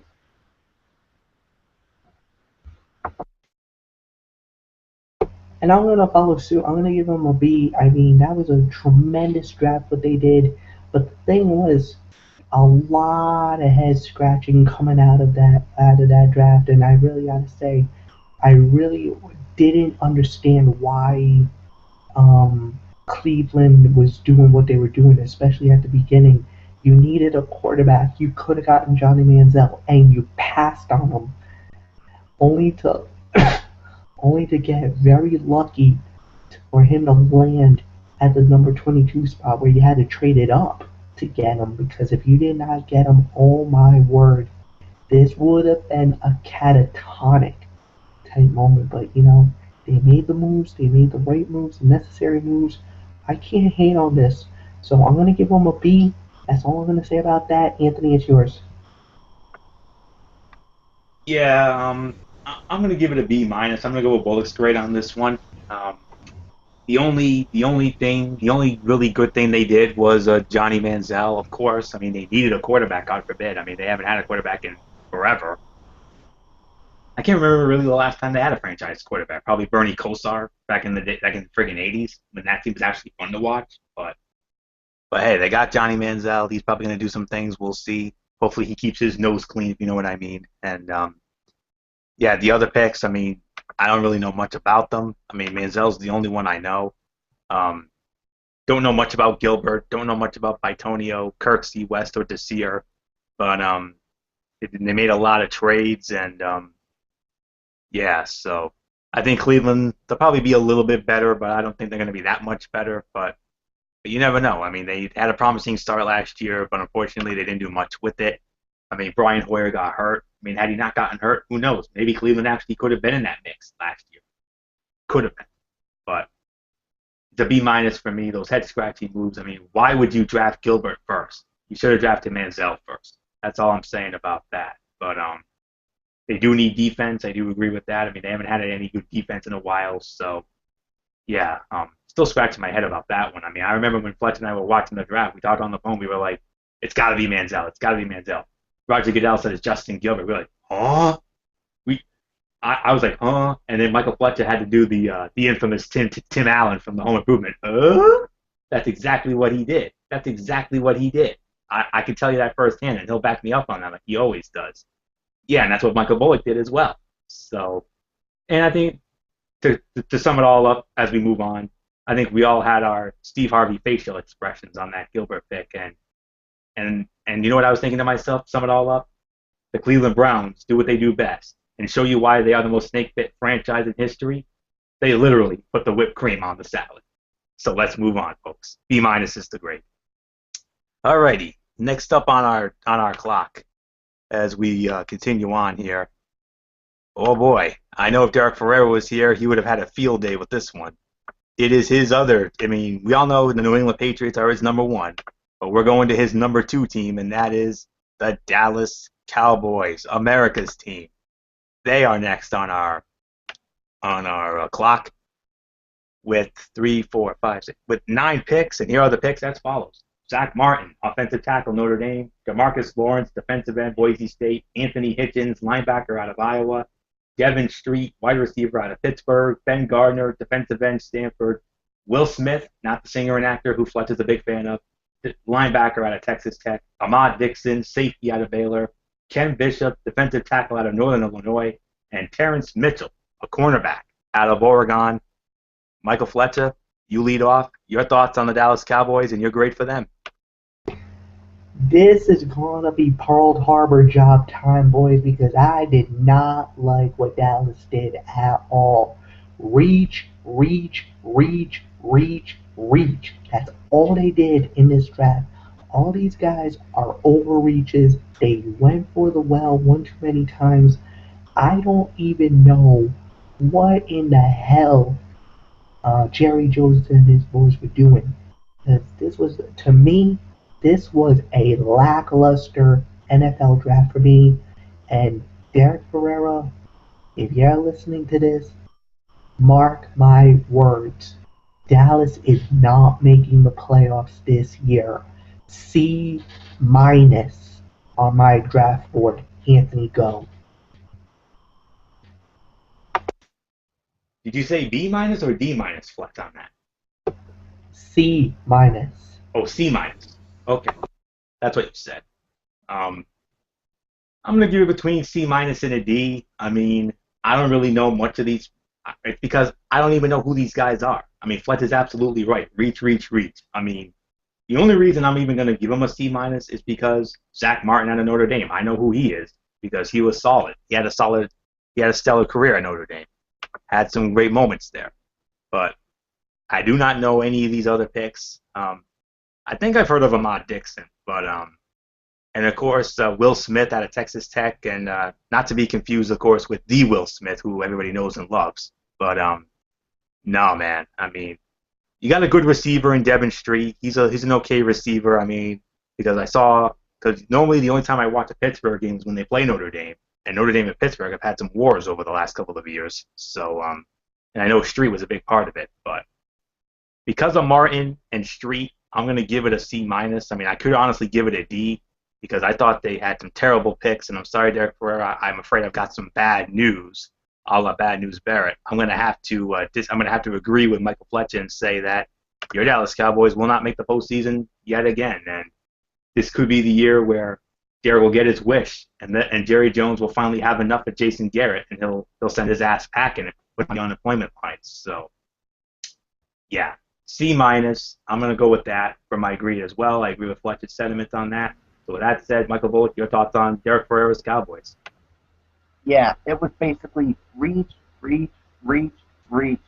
It was a C minus. I mean, some of these guys that they drafted, I don't even know that much about. I mean, Devin Street he's a good receiver. But other than that, everything else was pretty much a head scratcher for me. And yes, I'm going to agree with you guys. And Derek, I know he'll probably say the same thing too. The Dallas Cowboys will not make the postseason. Maybe this will finally be the year that Jerry Jones finally has the nerve or the balls to finally say enough of Jason Garrett, he's fired. So yeah, so nothing else to say except let's move on, Florio. And move on we will. To the next team, it is my Uncle Ed's favorite team, the defending AFC champions, the Denver Broncos. I mean, what a year for them. Number one seed in the AFC, 13-3. Went to the Super Bowl. Unfortunately, well, they didn't even show up to MetLife Stadium on February 2nd. There's no question about that. Don't believe us? Ask me and Michael Fletcher. We saw the game with my father, and we'll tell you. Well, the three of us will tell you firsthand. They did not show up whatsoever. So, anyways, let's get to their draft class. Bradley Roby, cornerback out of Ohio State. Cody Latimer, wide receiver out of Indiana. Michael Schofield, offensive tackle out of Michigan. Lamin Barrow, linebacker out of LSU. Matt Paredes, center out of Boise State. And Corey Nelson, a linebacker out of Oklahoma. Those were their draft class picks. And let me see. I believe, let's see, who led off last time? Do you guys remember? I believe it was, oh yeah, Fletcher led off. That's right. So I believe that would mean I lead off on this one. So yeah, I don't really know how to rank this. I mean, I don't know most of these guys. I mean, Roby, okay corner out of Ohio State. I mean, Latimer, I believe I've heard of him, wide receiver out of Indiana. I'm going to say between a C and a D for me because these were some okay moves. I mean, I really don't know much of these guys. But then again, when you finish with the best record, you always get those under the radar picks, as I call. So yeah. So that's really all I can say about that. So but don't get me wrong. This team is going to be. They are right now, in my honest opinion, the team to beat in the AFC. I wouldn't be surprised if they get back to the Super Bowl. There's no question about it. So I'm going to say between a C and a D. I really don't know how to grade it because I don't know really most of these guys anyway. So, Michael Bullock, your thoughts on Denver and your grade? Yeah, I'm pretty much going to say the same thing. Probably between a C and a D because, I mean, some of these moves are okay. I mean, but like I said, when you finish with the best record in the AFC, and of course, basically go to the Super Bowl, you usually get some low picks that really you don't know that much of. I mean, Cody Latimer is the only guy I know. Of course, he's a wide receiver out of Indiana, but other than that everybody else was pretty much something I don't really know that much about. I mean, but someone said that Matthew Paradis, I mean, he's probably he's a really good center out of Boise State, and he could basically fit well with it. So, and Lamin Barrow will be a linebacker in a 3-run defense. He basically. So yeah, that's pretty much all I can say on it. So I'm going to say somewhere between a C and a D. So with that being said, Fletcher, let's move on to you. I actually have to disagree with you guys. I'm going to give it a B. I think Denver did a very good job. They addressed their needs. They addressed the guys that they needed to get. They made a big splash for free agency. And these are guys that they kind of shore up. These are guys that, you can just add, little pieces to the puzzle that you already had. You're going to make another big run. We can already guarantee that. They're definitely the favorite in the AFC to go back to the Super Bowl, to be at Glendale, Arizona, at University of Phoenix Stadium for the Super Bowl, and we'll see from there. But I thought they did very good, so I'm just going to make short and sweet. B is my rating, and let's move on. Next up on our draft clock, the Detroit Lions. The Detroit Lions, of course, they had a good year last year. Unfortunately, they didn't do much of anything. But here's their draft class as follows. Eric Ebron, tight end, North Carolina. Kyle Van Noy, outside linebacker, BYU. Travis Swanson, center out of Arkansas. Nevin Lawson, cornerback out of Utah State. Compensatory there. Larry Webster III, defensive end out of Bloomsburg, same thing. Karan Reed, defensive tackle out of Princeton. T.J. Jones, wide receiver out of Notre Dame. And Nate Freese, a place kicker out of Boston College. Those are the picks. Michael Bullock, your thoughts and your draft grade for the Detroit Lions.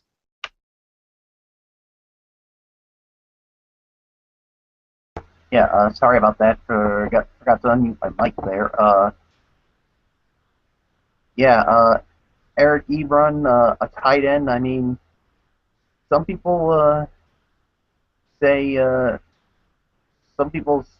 they compare him to a Vernon Davis, but they say he's not as quick or as twitchy as Vernon Davis, but he's got better hands. And I mean, of course, you do have another tight end on, of course, the Lions with Brandon Pettigrew.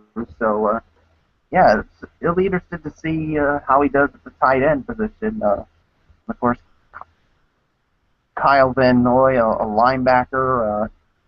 Of course, Nevin Lawson, the quarterback. Travis Swanson, a center. So Larry Webster, a defensive end. Karan Reed, a defensive tackle out of Princeton. T.J. Jones, a wide receiver out of Notre Dame. And Nate Freese, a kicker out of Boston College, where another person that I know, of course, used to play college ball at Boston College, and that's a guy who graduated with me in the class of 2003 at EP High, J.B. Silva. So who knows? Maybe Nate Freese could be that guy that replaces Jason Hanson. So with that being said, I'm going to say probably a B minus because they did address some of the needs of quarterback, wide receiver, and offensive lineman, but they did not get a safety in this draft. That's the thing they also needed, was a safety. So that being said, I say a B minus. Fletcher, it's yours. Yeah, B minus is my rating. There's no doubt about it. Michael Bullock pretty much summed up everything that he needed to sum up, so I'm just gonna make it short and sweet. Anthony, I give it to you.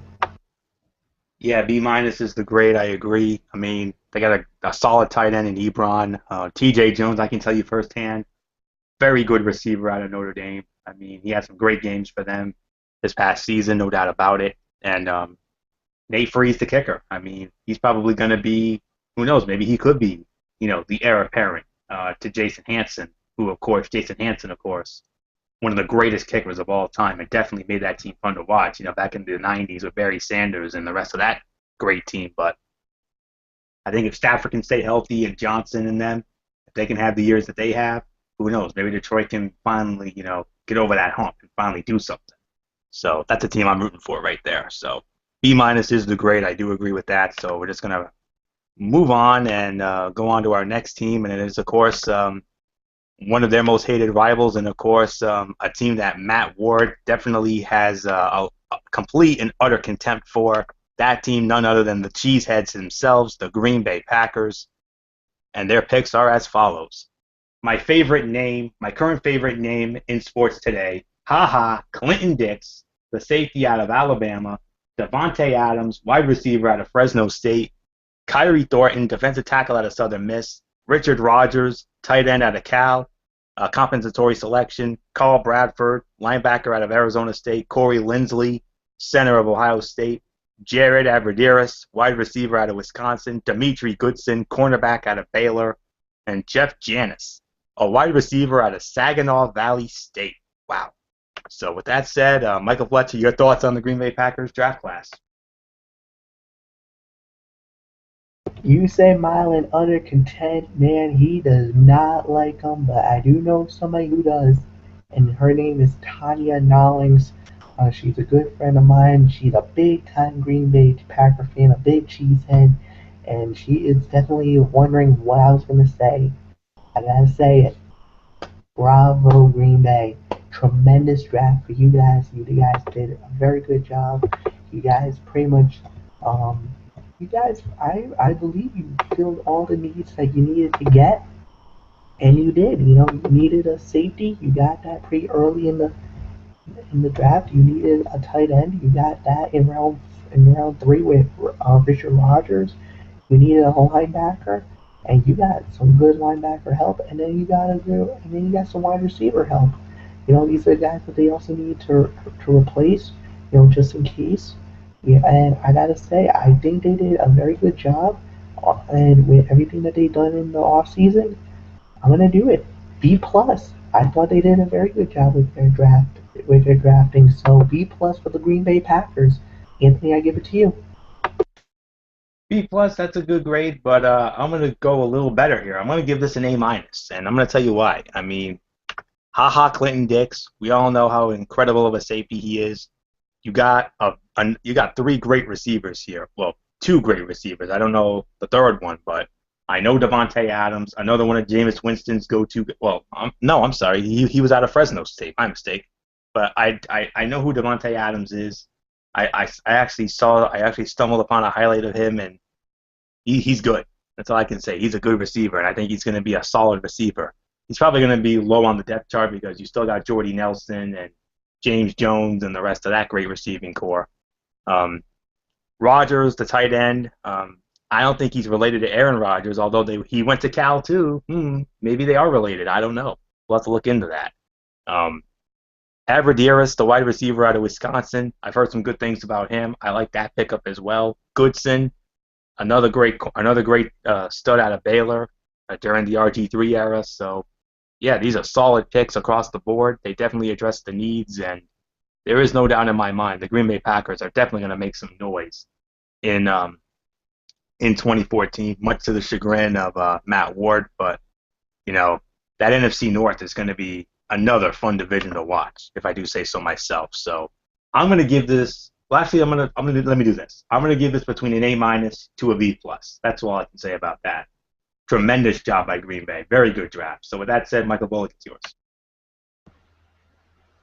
Yeah, I'm gonna say an A minus as well because I thought they did really good with what they needed to fill. I mean, haha, Clinton Dix was definitely.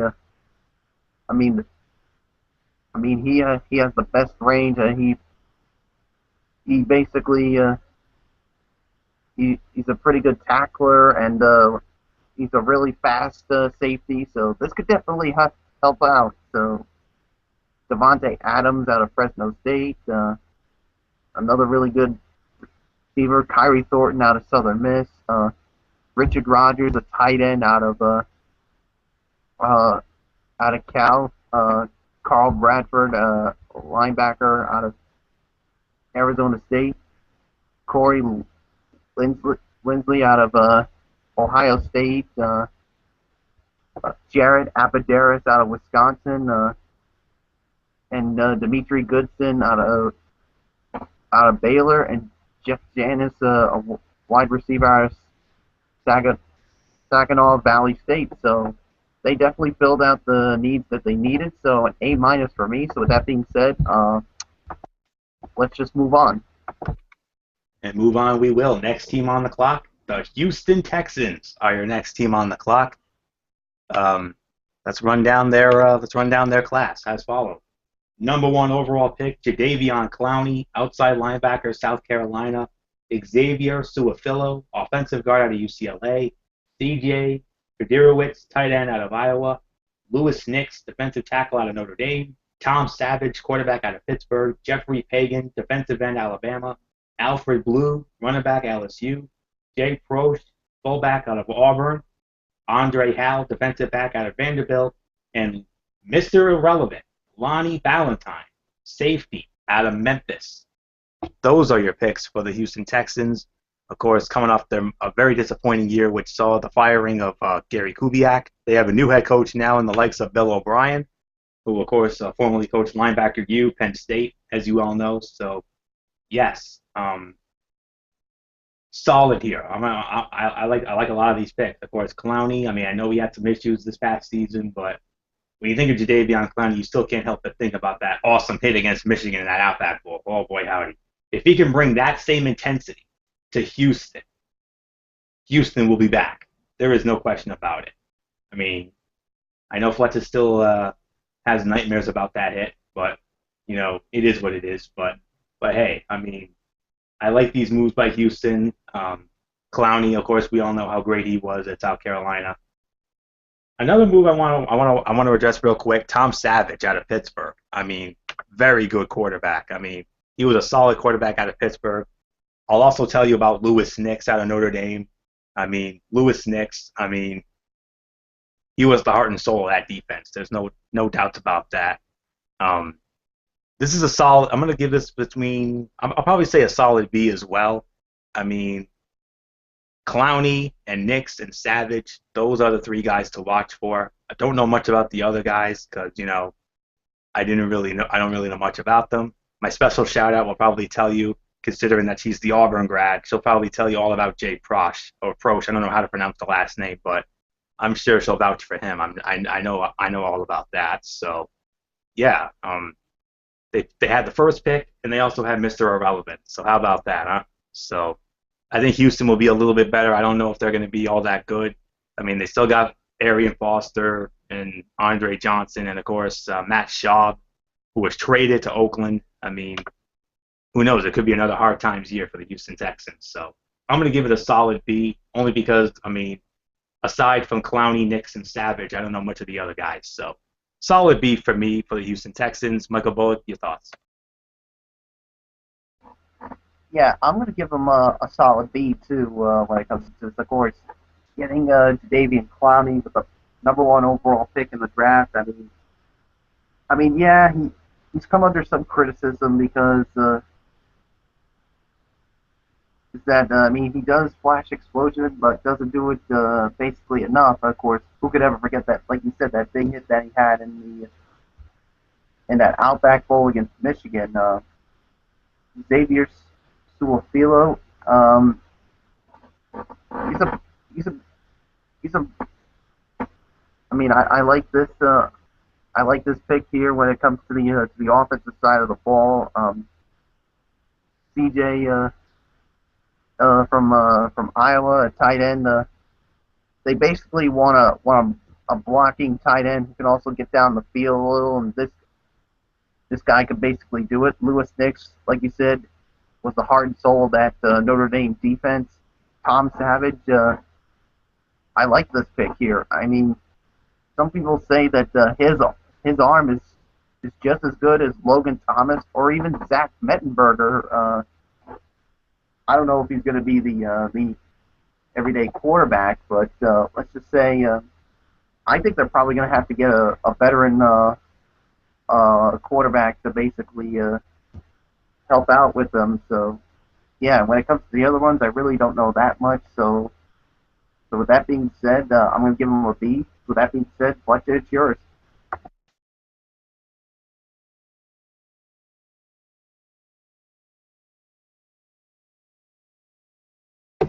Yep. All right, guys. I'm sorry about that. I gotta say, I gotta give it a B as well. I thought they did a very good job. I think they covered the needs that they needed to get. So, we'll wait and see what happens. So, let's move on. Oh, I forgot to unmute the mic there. All right, and move on we will, and we're going to move on to our next team on our clock here, and that is the Indianapolis Colts. The Indianapolis Colts, of course, coming off a solid season this past season, and I will have their selections in just a matter of moments, so bear with me here. Okay, here we go. Only 5 picks for this team, and they are as follows: Jack Mewhort, tackle out of Ohio State; Dante Moncrief, wide receiver out of Ole Miss; Jonathan Newsom, defensive end out of Ball State; Andrew Jackson, not the president, linebacker out of Western Kentucky; and Ulrich John, a tackle out of Georgia State. Those are the picks. Oh boy. I don't remember who. I think did I lead off on Houston? Yeah, I led off on Houston. So with that said, Michael Bullock, your thoughts on the Indianapolis Colts? I mean, not really a good draft if I'm being honest. Yeah, I agree with you. Not a good draft here when it comes to the Indianapolis Colts. I mean, basically these picks here. I mean, I really don't know that much when it comes to it, especially Georgia State. I mean, the guy from Georgia State was the 7th round pick, so So I'm basically going to have to say a D when it comes to it. I mean, I just may even go forward to say a D minus. If I'm going to be quite honest, not a really impressive draft picks when it comes to it. So I really got nothing more to say except Fletcher, it's yours. I mean, some head scratchers when it comes to this one. Yeah, definitely head scratchers, no doubt about it. And a lot of people were not happy with the way that this thing turned out.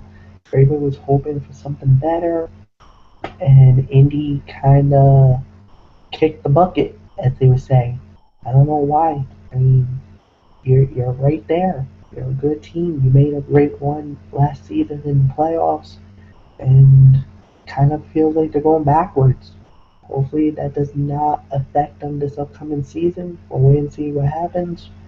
Um, D, Anthony, go. No team had a worse draft than this Indianapolis Colts team did. I'm sorry. I'm pulling the trigger. Absolute dud. This was an F. I mean, I'm sorry.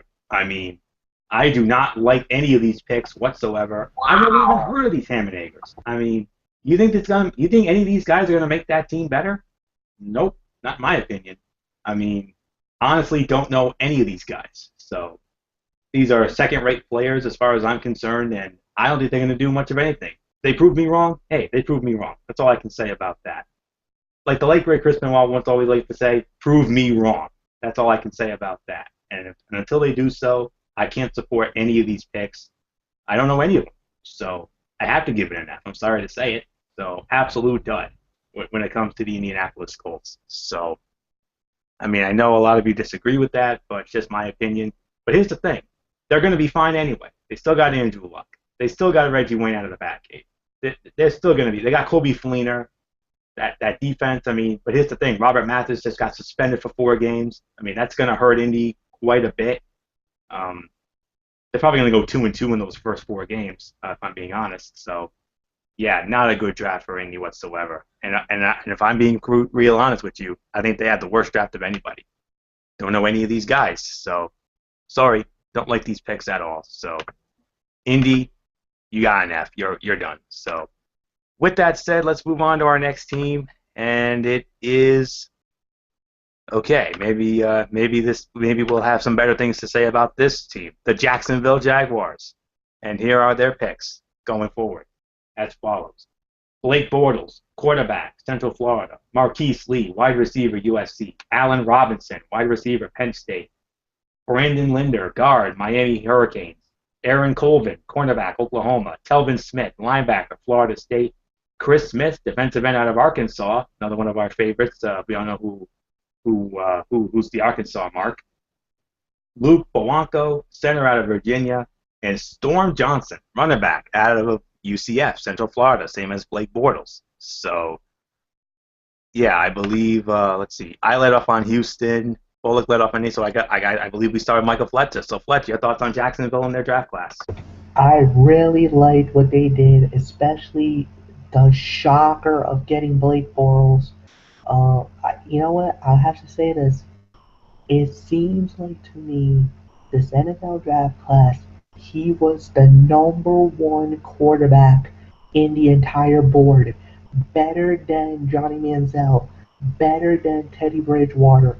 And here's the thing, and this is actually shocking that I found out. 5 teams was after Blake Bortles, and we did not even know about it. You know, this is where, and here's the thing: at the top of the list of Jacksonville's was Bortles, and he fell in their laps at number 3. He shocked myself. He shocked Derek Ferreira. I think we all were like head scratching at first, saying, "What the heck just happened?" But then you put Marquise Lee. Then you add an Allen Robinson, 2 wide receivers. You get Brandon Linder. You get Aaron Colvin. You get Talon Smith. That is 6 quality picks by the Jacksonville Jaguars. And I'm going to do it. I'm going to pull the trigger, gentlemen. As much as I might say it, and I know they're not going to be a playoff team, they had one of the best drafts this year. I gotta say it. I'm pulling the trigger. A for the Jacksonville Jaguars. Anthony Go. I can't agree with you anymore, Michael Fletcher. This is definitely a solid A for the Jacksonville Jaguars. Fantastic draft, no question about it. Blake Bortles, who came out of nowhere at UCF, had a hell of a finish down the stretch. I mean, he was amazing. Marquise Lee, fantastic wide receiver out of USC. Love that pick as well. Allen Robinson, the wide receiver out of Penn State. They addressed the needs. They needed a quarterback. They needed some receivers. And yes, I mean, I also like some of these other picks too. I also like Storm Johnson, who was Bortles' teammate at UCF. And then you got some solid defensive and offensive linemen. So, yes, very good for the Jacksonville Jaguars after that disastrous season of a year ago where they were the subject of many zonk games, to say the very least. Who knows? Maybe they can avoid the zonk games this time around. We'll see. But only time will tell on that. Solid A, well done, Jacksonville. Great draft across the board. Bullock, it's yours. And I agree. Solid A. Like, I'm going to agree with you guys. I mean, Blake Bortles, I mean, and some people say that he basically reminds everyone of a young Ben Roethlisberger. So, yeah, we'll have to wait and see on that. And Marquise Lee, a really good wide receiver. So yeah, they definitely needed some help at wide receiver because who knows what's going to happen with Justin Blackmon when it comes to that. Allen Robinson, a wide receiver out of Penn State, that's really good. Brandon Linder out of Miami. Aaron Colvin, a cornerback out of Oklahoma. Selvin Smith, a linebacker out of Florida State. So the other ones I really don't know that much about. So solid A. So with that being said, let's move on to the Kansas City Chiefs. Kansas City Chiefs are the next team. You are indeed correct on that, Michael Bullock. Let's go down their draft class for 2014. They are as follows. Dee Ford, defensive end out of Auburn.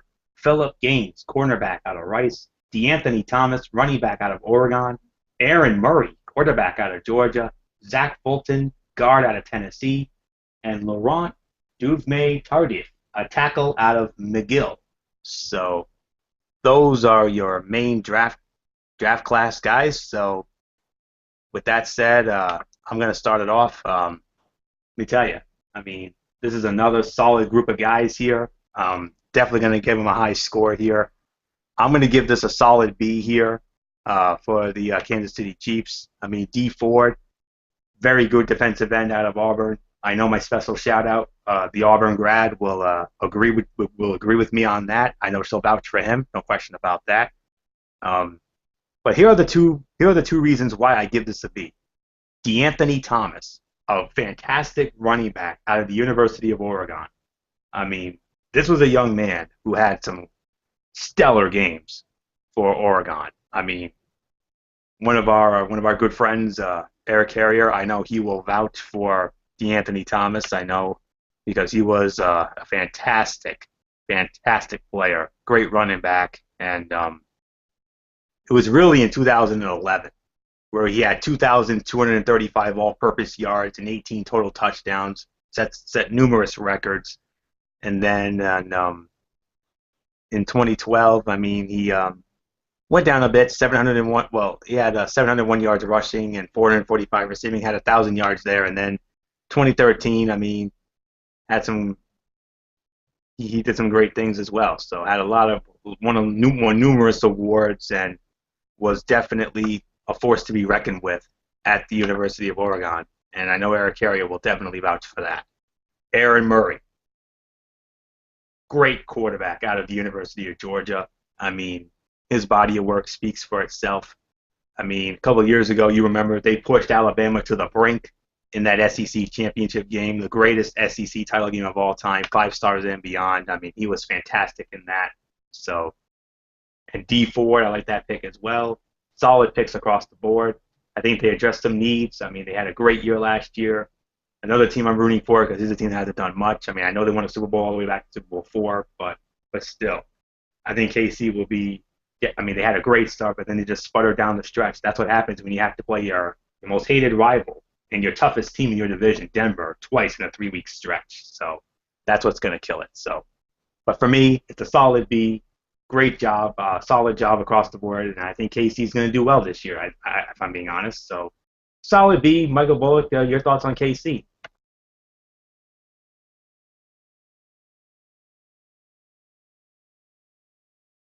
All right. What did you give for a draft grade? I gave him a solid B. Yeah, I pretty much say the same thing. A solid B as well.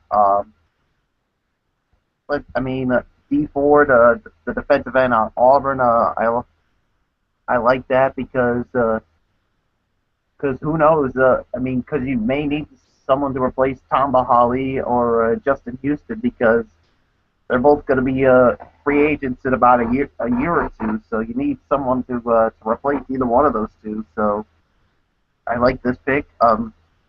Philip Gaines out of Rice. I like this pick, but he's going to need some development. But Anthony Thomas, whew, I like this pick. I mean, this guy is a speedster out of Oregon, and I did watch some of his games, and whew, he is definitely an explosive running back when it comes to him. And Aaron Murray, quarterback out of Georgia. I mean, I like this pick. I mean, he was basically the one that almost led Georgia to an upset of Alabama in the SEC championship game a while back. So, of course, you might need someone to replace Alex Smith down the road. So we'll have to wait and see on that. Yeah. So. And the other ones I pretty much don't know that much about, so I agree with the draft grade. So with that being said, Fletcher? I gotta give it a B. I mean, well, actually, let me see. No, actually, I'm gonna give it a C here, because the thing is, they didn't get another wide receiver, and they didn't get a safety to help out with their defense, and for that, I have to punish them for that. And let's just move on, guys. Oh, and who are we moving on to next? We're moving on to Michael Fletcher's favorite team in the whole world, the Miami Dolphins. Oh, man. Too bad you're not leading off on this one, Fletch, because that's how the luck of the draws worked this time around. So before we get to Bullock's thoughts, let's run down the class real quick. They are as follows. Jawan James, offensive tackle out of Tennessee. Jarvis Landry, wide receiver out of LSU. Billy Turner, offensive tackle out of North Dakota State. Walt Aikens, cornerback out of Liberty. Arthur Lynch, tight end out of Georgia. Jordan Tripp, linebacker out of Montana. Matt Hazel, wide receiver out of Coastal Carolina. And Terrence Feedy, a defensive end out of Marist. Michael Bullock, your thoughts. How do you think Fletcher's team did?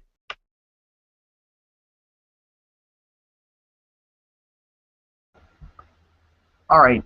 Sorry about that. Once again, I had to unmute the mic. Unmute the mic. So, yeah. So, So when it comes to this, they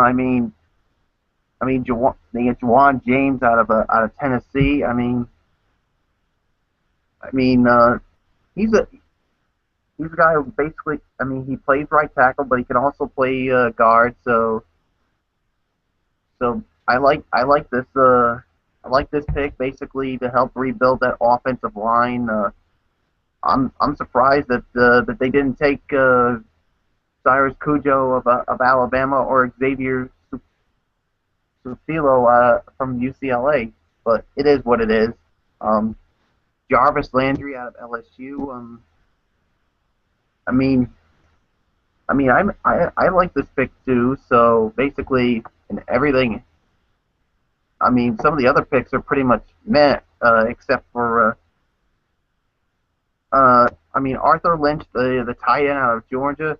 He's more of an inline blocker and a short to intermediate catcher than a deep threat. So, and Matt Hazel out of Coastal Carolina. he basically plays the slot and the outside and makes some catches. So this could be one to keep an eye on. So yeah, when it comes to this, I'm gonna say probably a B minus to basically a C. I'm gonna be quite honest here. So yeah, so B minus to C for me. So basically, so with that being said, let's get to our resident Dolphins fan, Michael Fletcher, for his thoughts. And I'm going to go like this, gentlemen. This was a solid NFL draft for the Miami Dolphins. They made some very good splashes during the offseason with the free agency, and then we just added a couple of more pieces. But definitely, the Juwan James was pretty much the shocker for us. There was a lot of people that we could have jumped with, but the one area that we needed was O-line more than anything else. And I really think that they did a very good job on that. I think, we still have some more work on the offensive line, no doubt about it. Jawan Landry, I've heard so many good things about this wide receiver, and, they said this guy could be a beast. I heard a lot of great things about him, and that he's one of them guys that's really going to be a monster player as well. Arthur Lynch, I think he's going to be something like a Charles Clay, what we have right now at Miami. So I really like that.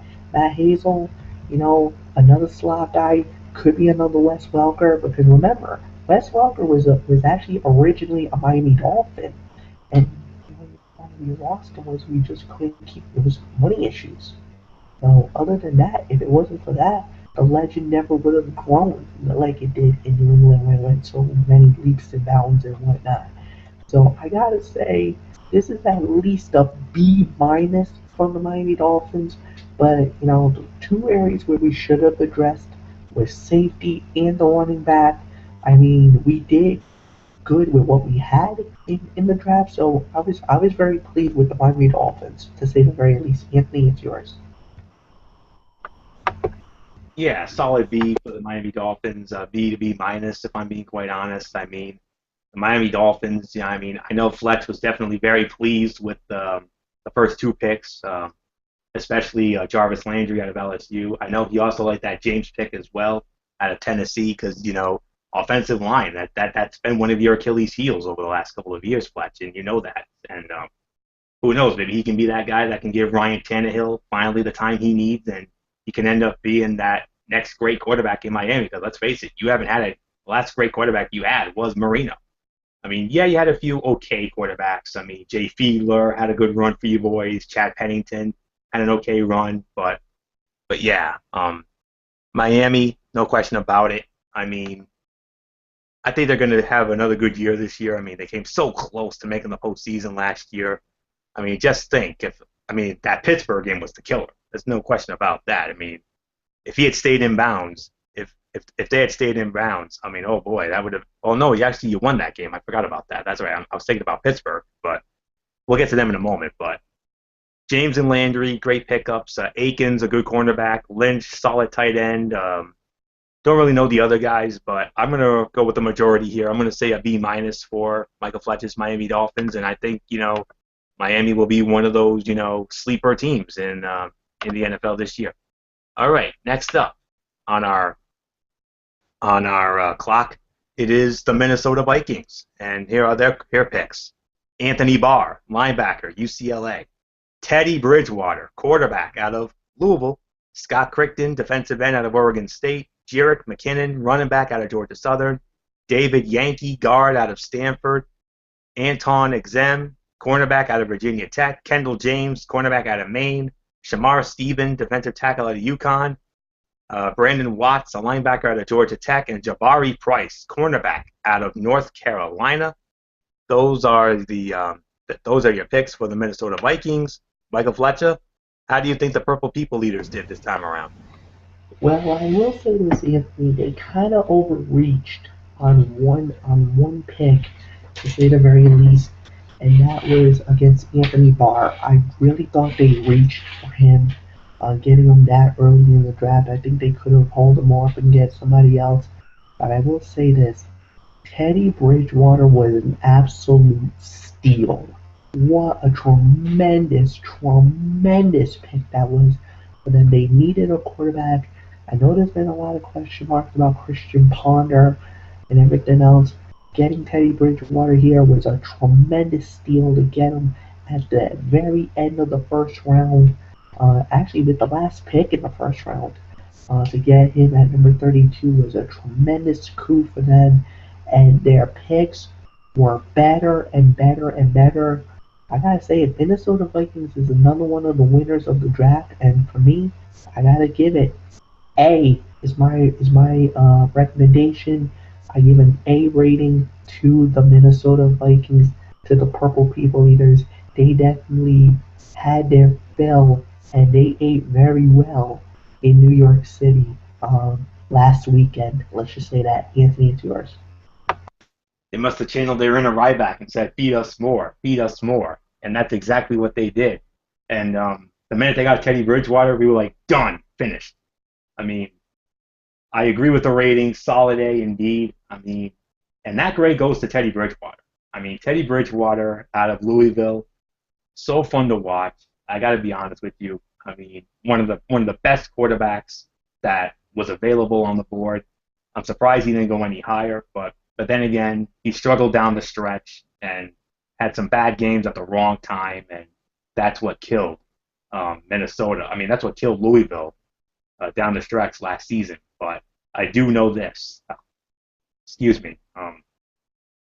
Minnesota hasn't really. I mean, honestly, when was the last time Minnesota had a franchise quarterback? Dante Culpepper? Was that really the last great quarterback that team had? I mean, oh, that's right. They had Brett Favre, but he only had one good year. How did the rest of that work out?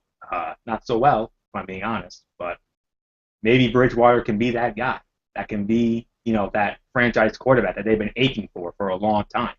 I mean, they had Frank Tarkington. They had Randall Cunningham, who had that awesome year in '98, that explosive team that everybody thought was going to win it all, including myself. And then Dante Culpepper had a couple of great years, including a near MVP season. Of course, Peyton Manning over trumped him there, but you still got AP. If he can stay healthy, that's going to be great. I mean, the defense took a big hit with Jared Allen leaving and going to Chicago, which I know made Matt Ward a very happy man. So, solid A. They addressed their needs, but the Teddy Bridgewater, that's what does it for me. Solid picks across the board, and they definitely addressed the needs, and I think Minnesota could definitely make some noise if these guys live up to their potential. So, nothing left to say here except solid A. Michael Bullock, your thoughts? I agree. It's a solid A as well. I mean, basically on getting Teddy Bridgewater, and yeah, I mean, let's face it. For years, the Minnesota Vikings have needed a franchise quarterback, and I can't remember. I mean, one that they really had. I mean, yeah, they did have Brett Favre, but he only had one good year, and that was the year in 2009 where he led the Vikings to the NFC Championship game. And other than that, it's been pretty much meh when it comes to it. So hopefully Teddy Bridgewater will be that guy. So solid A for me. So nothing else for me to say except let's move on. And I understand now it's the next team. Oh, I love this one, and it's gonna be the New England Patriots, my team. So yes, I know Anthony Florio. I'm gonna give you the dubious honor of leading off on my team, the New England Patriots. Oh man, I got to lead off the team that's dominated the AFC East for the better part of a decade and a half. Yeah, I'm a unfortunately, long-suffering kid. Bills fan. I mean, haven't I been through enough? Gee. Luck All of the right, all draw, right. kid. Luck of the draw. Damn luck of the draw. No, no, no. But all right, I'm gonna do the right thing here, and I'm gonna lead off like the professional that I am. So, all right, let's do it. New England Patriots are indeed the next team on the NFL draft clock. I mean, don't get me wrong, this team's so damn fun to watch. It's just that I'm just sick of them dominating. That's all there is to it, as I'm sure a lot of people are. So, anyways, let's get to the picks here. Dominic Easley, defensive tackle out of Florida. Jimmy Garoppolo, quarterback out of Eastern Illinois. Brian Stork, center out of Florida State. James White, running back out of Wisconsin. Cameron Fleming, offensive tackle out of Stanford. John Halapio, guard out of Florida. Zach Moore, defensive end out of Concordia St. Paul. Jamia Thomas, quarterback out of Georgia Tech, and Jeremy Gallen, a wide receiver out of the University of Michigan. Um, yeah. Don't really know much of these guys. I mean, but that's what happened. Like we said earlier, when that's one of those dreaded perks that you get when you're one of those top tier teams. You get they draft these guys who you have no clue who they are. But Easley, I heard some good things about him. He's a solid defensive tackle. I mean, New England does need defense because God forbid. I mean, I can't remember the last time Bullock's defense was any good. But I mean, they've been known to be, kumsi kumsa at times. But this pick will definitely. I mean, they got a couple of good defensive players here, but they've been doing what they've always done. They went the offensive route. Jimmy Garoppolo, the quarterback out of East Illinois. I heard one insider say that he did not like that pick whatsoever. And thing is, I don't know much about this kid, but because it's East Illinois, it's a school that I don't follow normally. I only follow the notable schools, the powerhouses, if you will. Brian Stork, a center out of Florida State. I mean, he protected Jameis Winston, no question about that. I mean, that's a solid pickup right there. James White out of Wisconsin. They've had some great running backs, and James White was another solid one. I mean, he was no Ron Dane or anything, he was no Ron Dane. He certainly wasn't a Monty Ball, but I do know James White was a solid running back at best out of Wisconsin. Cameron Fleming, good offensive tackle out of Stanford. I know who he is because I saw some Stanford games this past season. Don't know much about Jalapio or Moore or Thomas, but I do know about Jeremy Gallen. This is the guy I know the most about because he had some solid games at the University of Michigan. I know he had a big game or two. I know Fletch and Bullock will probably get into that, being the Michigan guys that they are. But I got to say, I think it was a 50-50 draft for New England, so I'm going to give this a solid C for New England because I really don't know how to rank it, to be quite honest with you.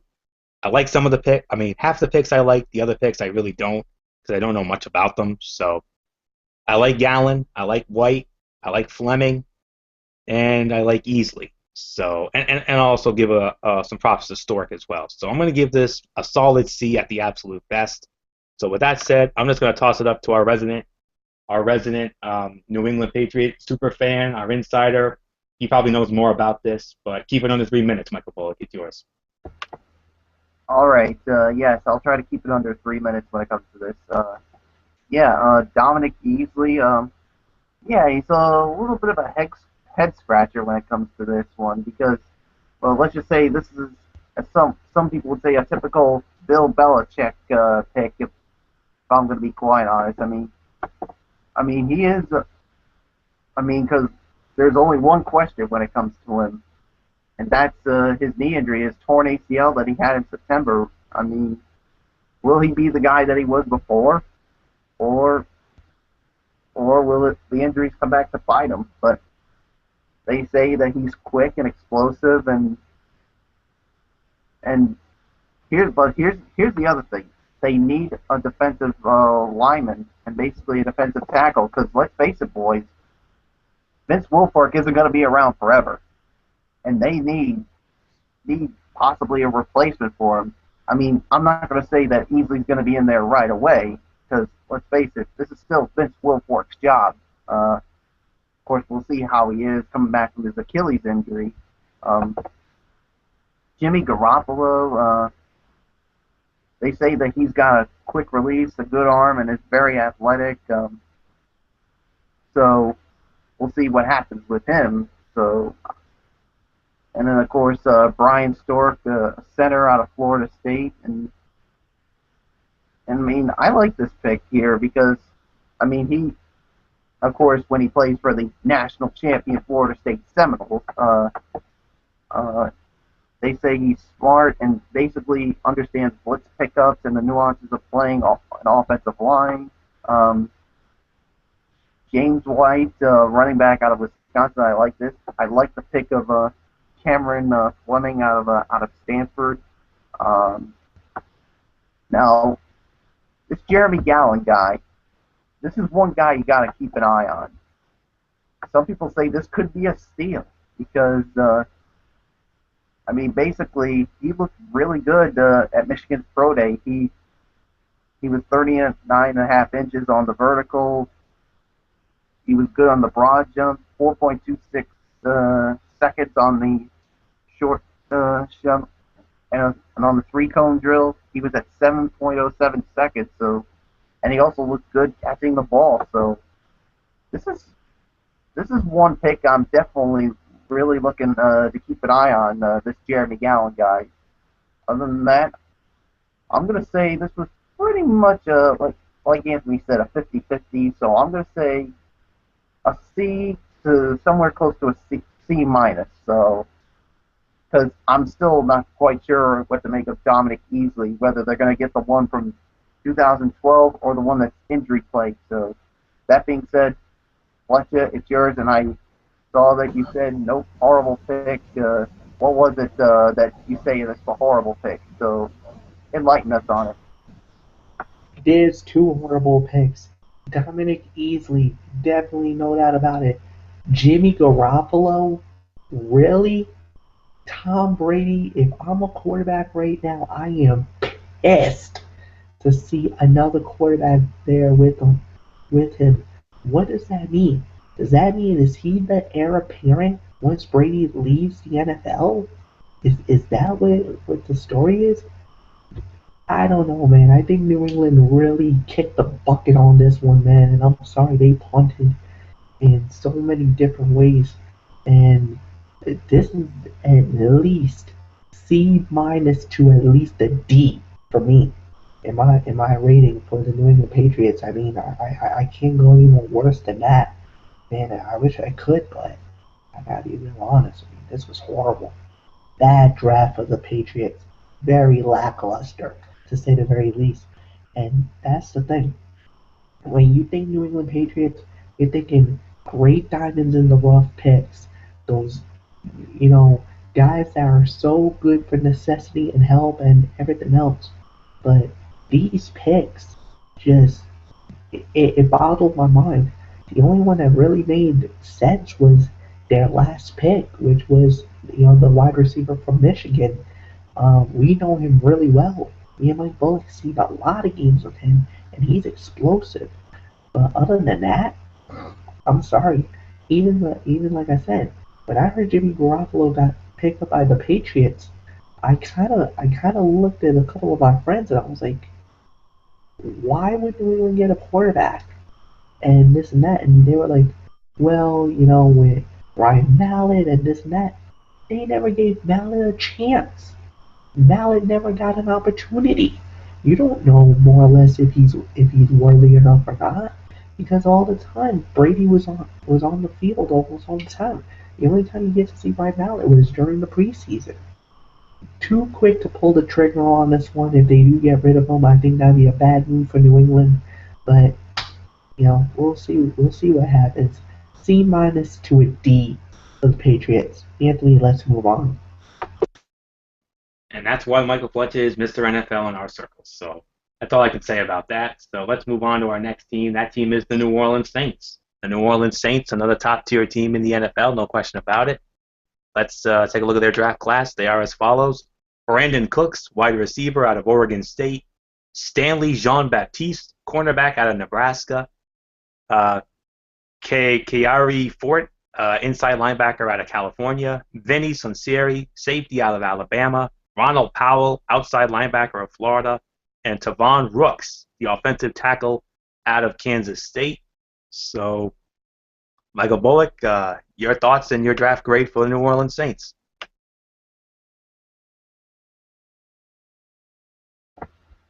All right. Yeah, I mean, this is another team that basically almost went all defensively in this draft. Getting Ronald Powell out of Florida, and Vinny Sunseri, the safety out of Alabama. Yeah, I'm not quite sure how he'll do.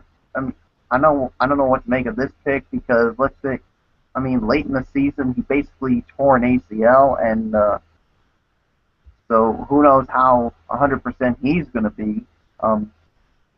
Kahari Ford, an inside linebacker out of California. I know I'm going backwards here. Brandon Cooks. I mean, this is a guy. At Oregon State, he was able to make a lot of people miss, and he basically catches the ball easily. So, yeah, some of these names I really don't know that much about, but basically, I'm gonna say another C to basically a C minus when it comes to that for me. I mean, because let's face it, this team is another one of the top teams in the NFC. Because remember, the Saints of course, got to the divisional round of the playoffs and basically lost to the eventual world champion Seattle Seahawks. I mean, and here's the other thing: we don't know where they're going to stand because who knows what's going to go on with the whole Jimmy Graham situation. So, with that being said, Fletcher, your thoughts? They got all the necessary needs that they needed it to get. They got a Darren Sproles 2.0 in their wide receiver. That makes them scary. And then on top of that, they got reloaded on the defensive end, and the defense was one of the Achilles heels a year ago. I'll tell you guys, the Saints are back, and they're going to be better than ever, reloaded than ever, very motivated in the upcoming season as well. I gotta say, I love this draft. I love what they did. B plus is my rating for the New Orleans Saints. Anthony, go. B plus for New Orleans as well. Definitely like these picks here. I like Cooks, good receiver out of Oregon State. Stanley Jean-Baptiste, that's the pick I like personally because I saw a couple of Nebraska games last season, and I do know I heard the announcers call his name a time or two, and I know he was pretty he was pretty much the heart and soul of that defense, and you're gonna hear a lot about that young man. And Vinny Sinceri out of Alabama. Anytime you mention Alabama, you know that's gonna be good automatically. And same for Ronald Powell, solid outside linebacker out of Florida, although they had a very disappointing season this past season. And I'll even show a little bit of love to Tavon Rooks out of K-State as well. So solid all around. So I'm definitely going to give it a B plus because they are one of those top tier teams as well with those unknown picks that you don't really know much about. So New Orleans Saints are done. So with that said, let's move on to our next team, and it is the first of our two New York teams. We're going to start with the New York Giants. New York Giants. Let's take a look at off their draft class, and it is as follows. Odell Beckham Jr., wide receiver, LSU. Weston Brickberg, center out of Colorado State. Jay Bromley, defensive tackle out of Syracuse. Andre Williams, running back out of Boston College. Nat Burhey, safety out of San Diego State. Devin Kennard, a linebacker out of USC. And Bennett Jackson, cornerback out of Notre Dame. They actually made a trade. They got John Beeson in a trade, and they were awarded a compensatory selection, number 174, which was Kennard's. So that's where we stand on the Giants. So I believe Michael Fletcher, he leads off on this one if I'm not mistaken. So Michael Fletcher, I see you with that Cheshire Cat-like grin. I think you like the Giants picks, don't you? Oh, I love the Giants picks. I thought they did a very good job in their draft. They got the needs that they needed to get. The only thing that they didn't get was a tight end, but you can always get that through free agency. Odell Beckham, this was another one of those good wide receivers from LSU. Of course, everybody talks about Landry probably being the steal of the draft, but the Giants got another good, exciting wideout. Then they got a good running back, somebody from our local ties from Boston College, Andre Williams. He touched the ball about 355 times, got about nearly 2,200 yards.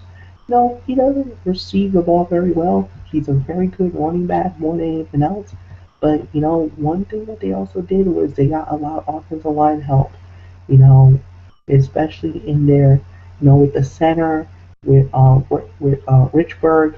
They needed to get him because, Eli Manning just had a horrible season last year. I don't think he's going to repeat that this year.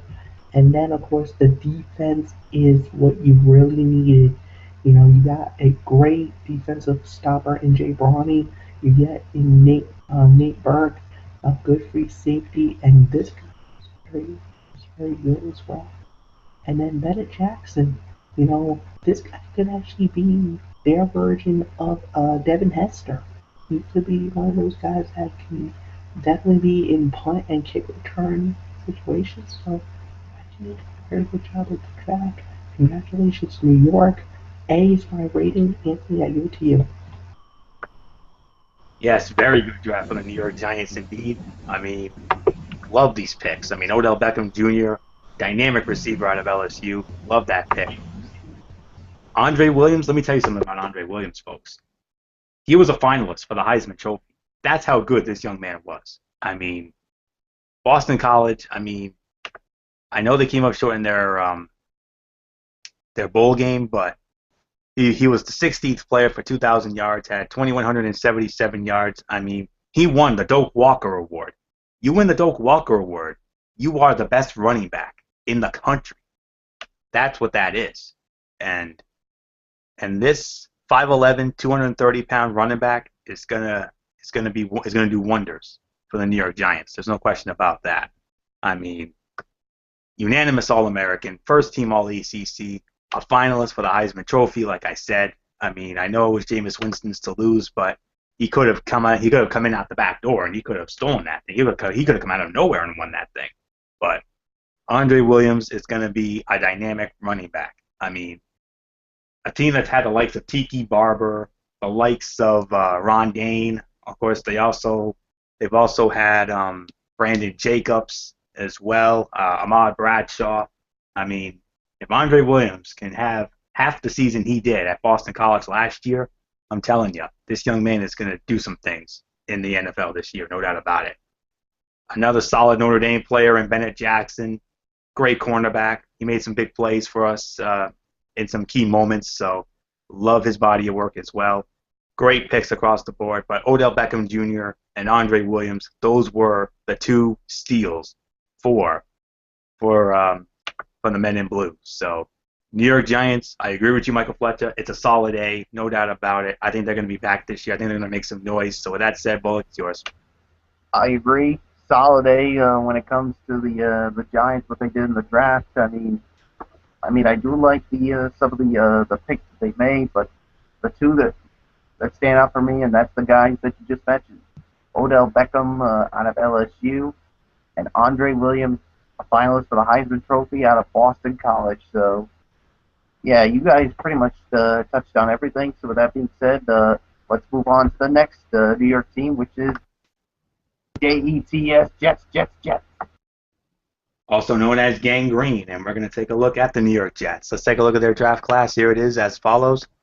Calvin Pryor, safety out of Louisville. Jay Samaro, tight end out of Texas Tech. Dexter McDougal, cornerback out of Maryland. Jalen Saunders, wide receiver for Oklahoma. He came from Tampa Bay in the trade for Darrelle Revis. Shaquille Evans, wide receiver out of UCLA. Dakota Dozier, offensive tackle out of Furman. Jeremiah George, linebacker out of Iowa State. Brandon Dixon, cornerback out of Northwest Missouri State. Quincy Enunwa, wide receiver of Nebraska. I.K. Annette Kampali out of Louisiana Tech, defensive end. Taj Boyd, quarterback out of Clemson. And Trevor Riley, outside linebacker out of Utah. So those are the picks by the New York Jets, and I'm going to start off on this. Solid picks here. I mean, I like the Boyd pick, obviously, because Taj Boyd, we all know, how much of a playmaker he was at Clemson, along with Sammy Watkins and Andre Ellington. Made that Clemson team so damn fun to watch over the last couple of years. I think he's probably going to be the backup because, as you know, it's Michael Vick's team now. Because you also got Geno Smith there as well. Calvin Pryor, I mean, that's their number one guy. I mean, I know he had a stellar career out of Louisville. Had some okay moments there, but this was an okay draft. I mean, I also like Jalen Saunders as well. He was a good receiver out of Oklahoma. Same for Evans in UCLA. I mean, the rest of these guys I don't know much about. I mean, Taj Boyd and McDougal, Saunders and Evans, those were the good picks there.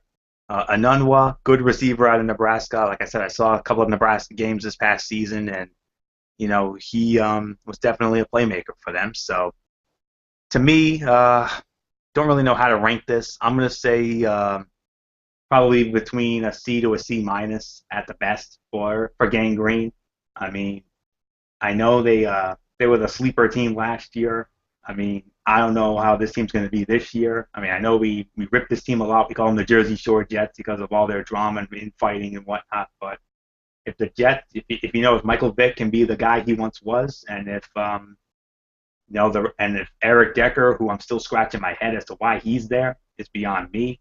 I mean, he still should have been in Denver because of where he was. So yeah, so I'm gonna give this. I'm gonna say C to C minus at the absolute best for the Jets. I mean, I like the Boyd pick and a couple of others, but these other guys, I'm not really too keen on them. So it was an average draft for the Jets. I'm just gonna say it like that. So Michael Bullock, it's yours.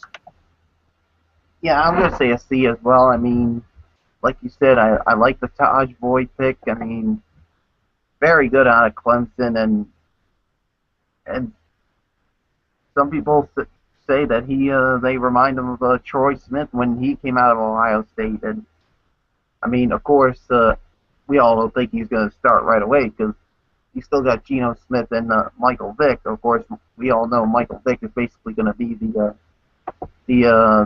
starter for the team.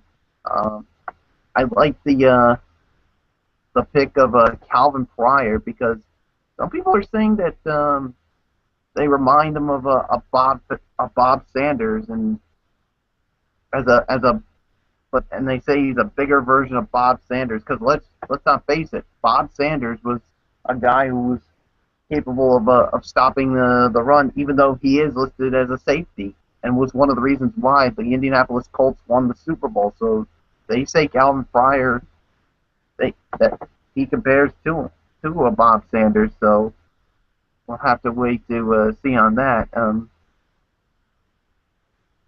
And I like one of the other picks, but some of the other ones I'm not really that familiar with. So I'm going to say probably a C for me. So with that being said, Fletcher, your thoughts on the Jets? I think the Jets made some very good moves. They made some very questionable moves. B minus is my rating. That's it. Let's move on. And move on, we will. Next team up is the Oakland Raiders, or as Derek likes to call them, the Oakland Rejects. I can see why, because this team's been god-awful over the last few years. But let's take a look at their draft picks. They are as follows: Khalil Mack, outside linebacker out of Buffalo; Derek Carr, quarterback out of Fresno State; Gabe Jackson, offensive guard, Mississippi State; Justin Ellis, defensive tackle out of Louisiana Tech; Keith McGill, cornerback out of Utah; Travis Carey, cornerback out of Ohio; Shelby Harris, defensive end out of Illinois State; and Jonathan Dowling, a safety out of Western Kentucky. Those are your picks. Michael Bullock, how did the Raiders do in your mind?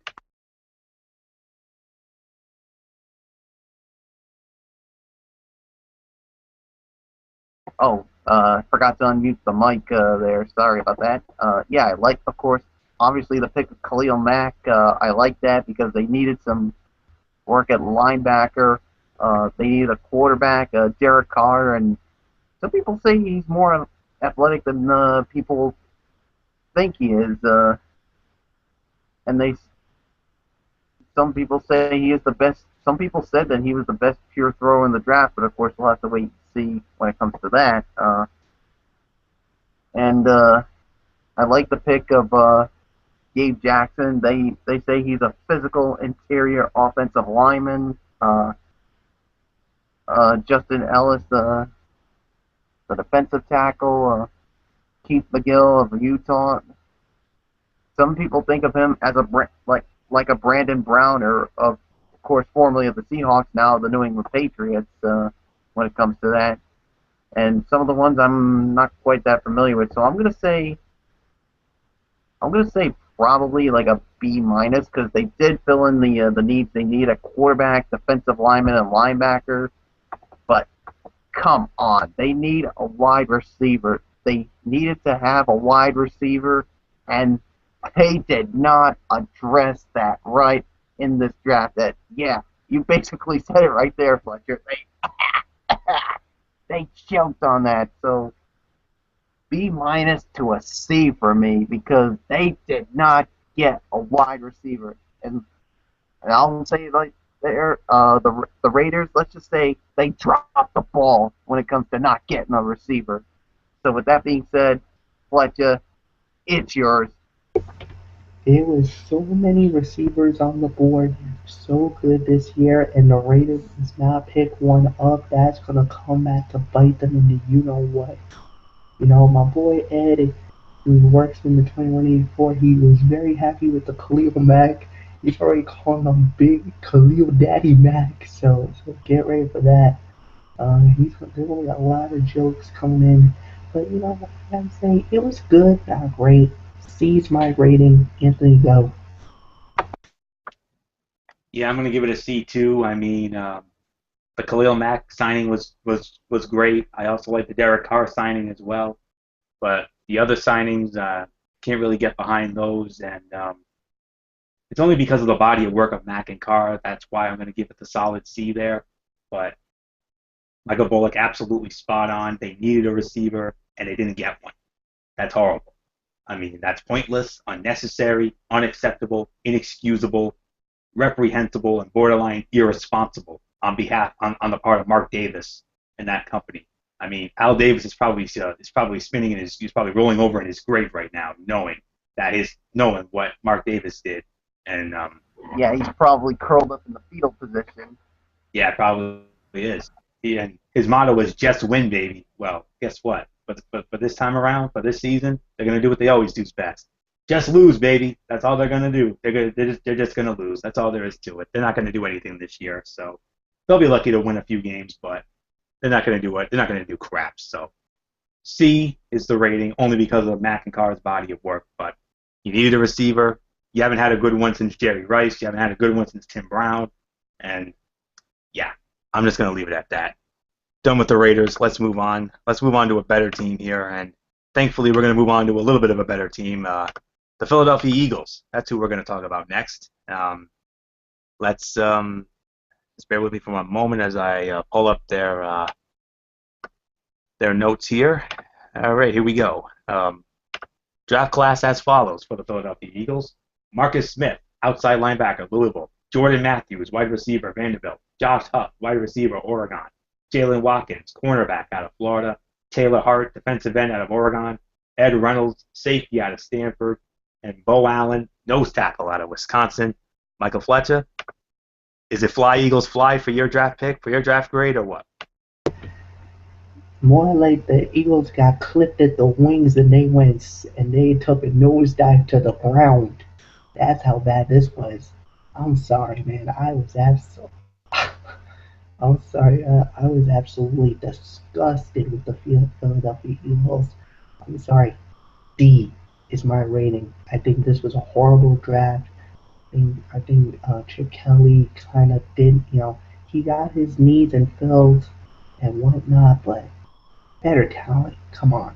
I mean, some of these guys I don't even know half of them from. I never followed any of these guys in this draft, and this was just a horrible draft for the Philadelphia Eagles. Yeah, fly Eagles fly all the way to the bottom of the NFC East for 2014. That's where they're gonna go. Anthony, go. Yeah, not a good draft at all for Philadelphia. It's going to be a D as well for me. I mean, I like the two receivers they got. I do like Huff and I do like Matthews. I mean, they're both solid receivers. I actually saw a couple of their games this past season. Other than that, Smith, a decent outside linebacker, but other than that, I mean, the other guys I know nothing about. But yeah, only because of the two receivers, I'm not going to give this an F as well. I could probably say they had the second worst draft, only behind the Indianapolis Colts, who I felt had the worst draft of anybody. So not an absolute dud. It's probably more like a 1-star, 1 to 1.5 star draft for them. So I'm going to give this a solid D as well for Philadelphia. No fly, Eagles, no fly. So Bullock, it's yours. Yeah. I'm gonna make this unanimous. This was a D for me. I mean, this was not a good draft here. I mean, yeah, they did get those two receivers, which I like, but everything else was pretty much bleh.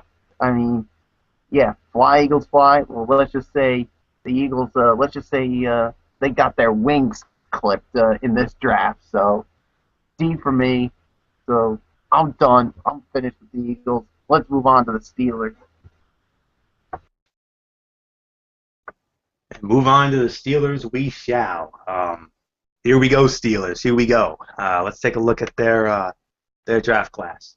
Ryan Shazier, linebacker out of Ohio State. Stephen Tuitt, defensive end out of Notre Dame. Dry Archer, running back out of Kent State. Martavis Bryant, wide receiver out of Clemson. Shaquille Richardson, cornerback out of Arizona. Wesley Johnson, offensive tackle out of Vanderbilt. Jordan Zumwalt, linebacker out of UCLA. Daniel McCullers, defensive tackle out of Tennessee. And Rob Blanchflower, tight end out of UMass. I lead off here. I'm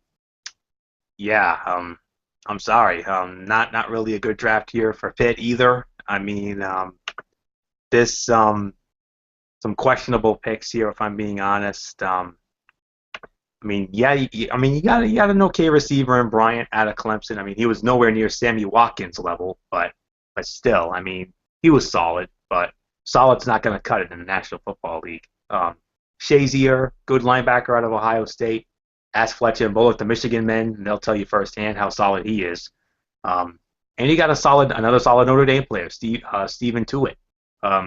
Solid defensive end out of Notre Dame, who had some good games for them this past year, but I know nothing about any of these other guys. You got a local guy, you got a UMass grad in there, and Blanchflower. That's cool, but thing is, it was other than Bryant and Shazier and Tuitt, those are the three good picks. I'm not really a fan of the others, so I'm just gonna give this a C minus for me. I'm probably being generous here, but it's a C minus for me for the Pittsburgh Steelers. So with that said, Michael Bullock, it's yours. I'm going to say this was a D for me. I mean, this is not another good draft here. I mean, this one here for the Steelers. I mean, I like the pick of Shazier out of Ohio State and Stephen Tuitt out of Notre Dame and Martavius Bryant. But other than that, everything else was pretty much, as I'd like to say, meh when it comes to that. So D for me. Fletcher, it's yours. Totally disagree with both you guys. I give it a B minus. I thought they did a very good job solidifying the defense, which is a bread and butter of the Pittsburgh Steelers. If you remember their steel curtain defense, especially back in the 1970s, which gave them many Super Bowl victories back in the day. They really did a good job this time around, and that's the thing. Pittsburgh has always prided themselves on defense. And they drafted really well, getting some good defensive pickups. I love what they did, so no, B minus is my rating, so let's move on. And move on, and oh boy, we're gonna have a lot of fun with this team because what a draft this team had. The St. Louis Rams, ladies and gentlemen. I mean, what a draft this team had. Let's take a look at their body of work. They had the number 2 pick overall in the draft. And they used it on Greg Robinson, offensive tackle out of Auburn. Next up, they chose Aaron Donald out of Pittsburgh, defensive tackle. LaMarcus Joyner, cornerback out of Florida State. Trey Mason, running back out of Auburn. I know my special shout-out's going to love that pick. Mason Alexander, safety out of Utah State. E.J. Gaines, cornerback out of Missouri. Derek Gilbert, quarterback out of SMU. Mitchell Van Dyke, offensive tackle out of Portland State. C.D. Bryant, free safety out of Ohio State. The first openly gay player in NFL history, Michael Sam, the defensive end out of Missouri. If you haven't seen his emotional reaction video, I suggest you watch it, and I dare you not to get emotional while watching it. And finally, Demetrius Rainey, the center out of Tennessee State. We all want to chomp at the bits and lead off on this team, but luck of the draw goes to Michael Bullock. Michael Bullock, you get to lead off on the St. Louis Rams. I can't wait to hear what you have to say about them. What a draft they had, man. Yes, I mean, like you said, what a draft they had. I mean, first off, getting Greg Robinson, offensive tackle out of Auburn, and I mean, there's one guy it reminds me of when I see Greg Robinson, and that's Orlando Pace, and he's that kind of an offensive tackle, and who knows, that maybe you can help whoever is the quarterback of the team, probably Sam Bradford, get some time. I like the pick of Aaron Donald. He is basically a disruptive one gap three technique defensive tackle, and he's about as and he's a very quick defensive tackle. So we'll have to wait and see how he does. Marcus Joyner out of Florida, the national champion Florida State Seminoles, a pretty good cornerback here.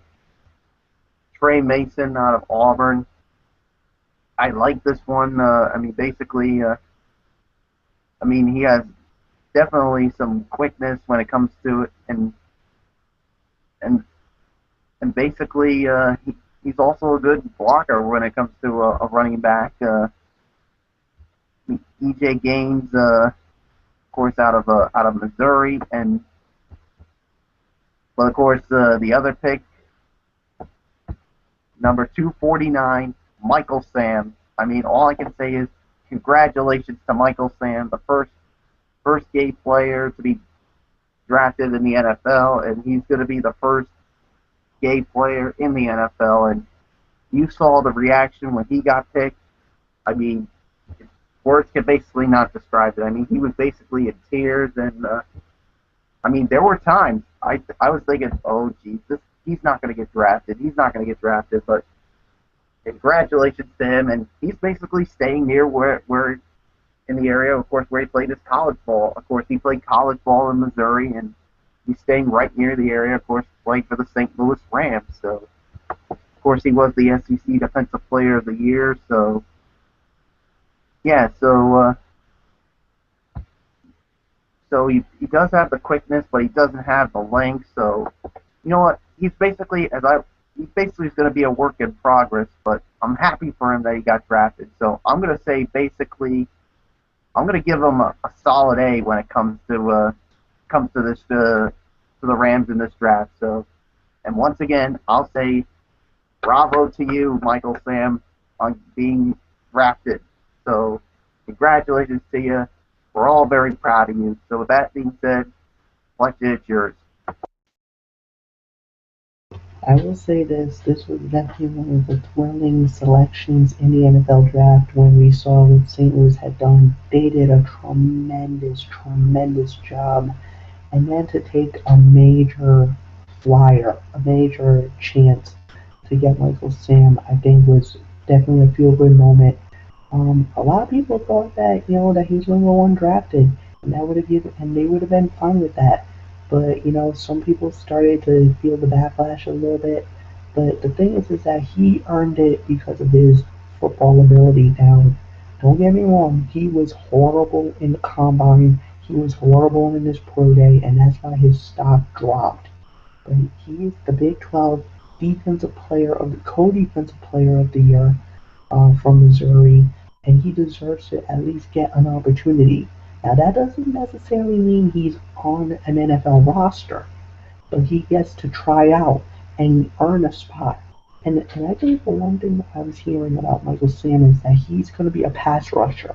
He's one guy that you can get him in special packages, for him to blitz the quarterback and try to get the sacks and everything else. I think he's definitely worthy enough of it and worthy enough of getting an opportunity in the NFL. So that's why I'm very happy with the way that they did it. I'm happy that he's in the NFL. And, I wish him nothing but the best. And I know a lot of people were kind of very, once we saw the reaction from Michael Sam and, him talking to the general manager of the St. Louis Rams and him just breaking down in tears and almost wailing in tears of joy. And you know what they say? It's the greatest feeling ever in sports to be drafted. And NFL has always had those magical moments. It doesn't matter if it's the first round. It doesn't matter if it's the last round. It doesn't matter if you're the number 1 overall pick or Mr. Irrelevant.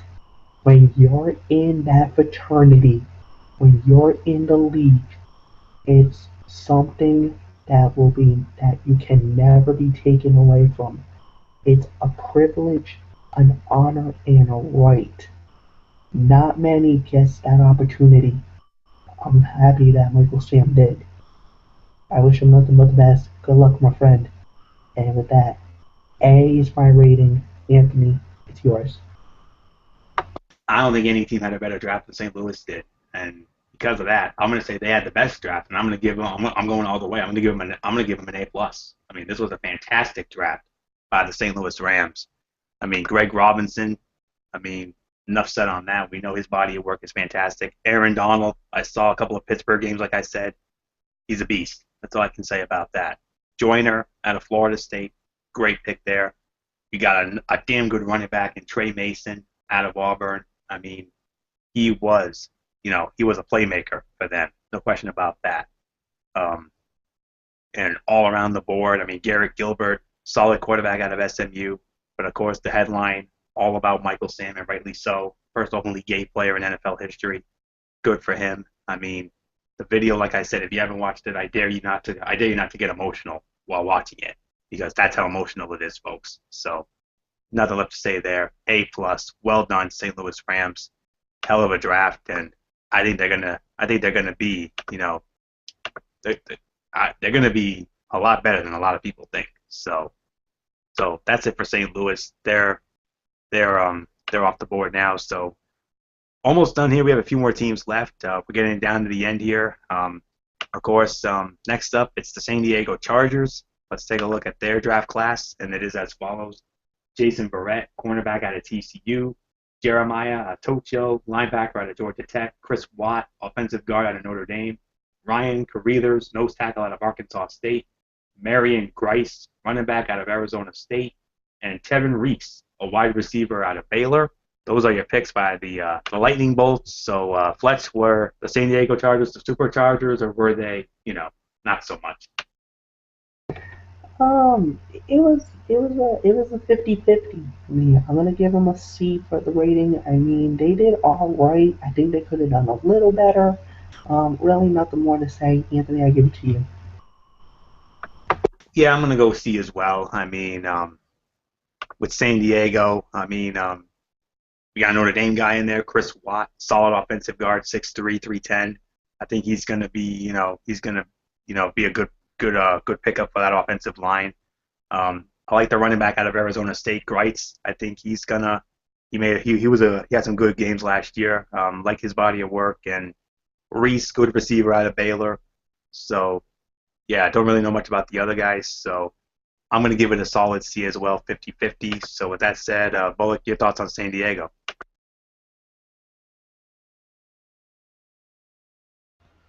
Yeah, I'm gonna basically give it a solid C as well. The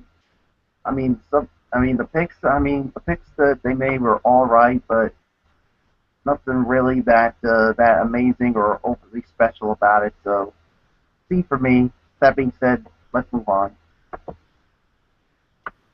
And like I said, getting down to the nitty gritty here. Next team up is the San Francisco 49ers.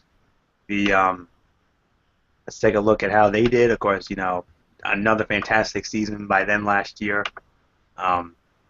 Let's get to their draft class, and it is as follows: Jimmy Ward, safety out of Northern Illinois; Carlos Hyde, running back out of Ohio State; Marcus Martin, center out of USC; Chris Borland, linebacker out of Wisconsin; Brandon Thomas, offensive tackle out of Clemson; Bruce Ellington, wide receiver, South Carolina; Dante Johnson, cornerback out of NC State; Aaron Lynch, outside linebacker of South Florida; Keith Reeser, defensive back out of Florida Atlantic; Kenneth Acker, defensive back out of SMU; Caleb Ramsey, defensive tackle out of Boston College; and Trey Miller, a running back out of Oklahoma.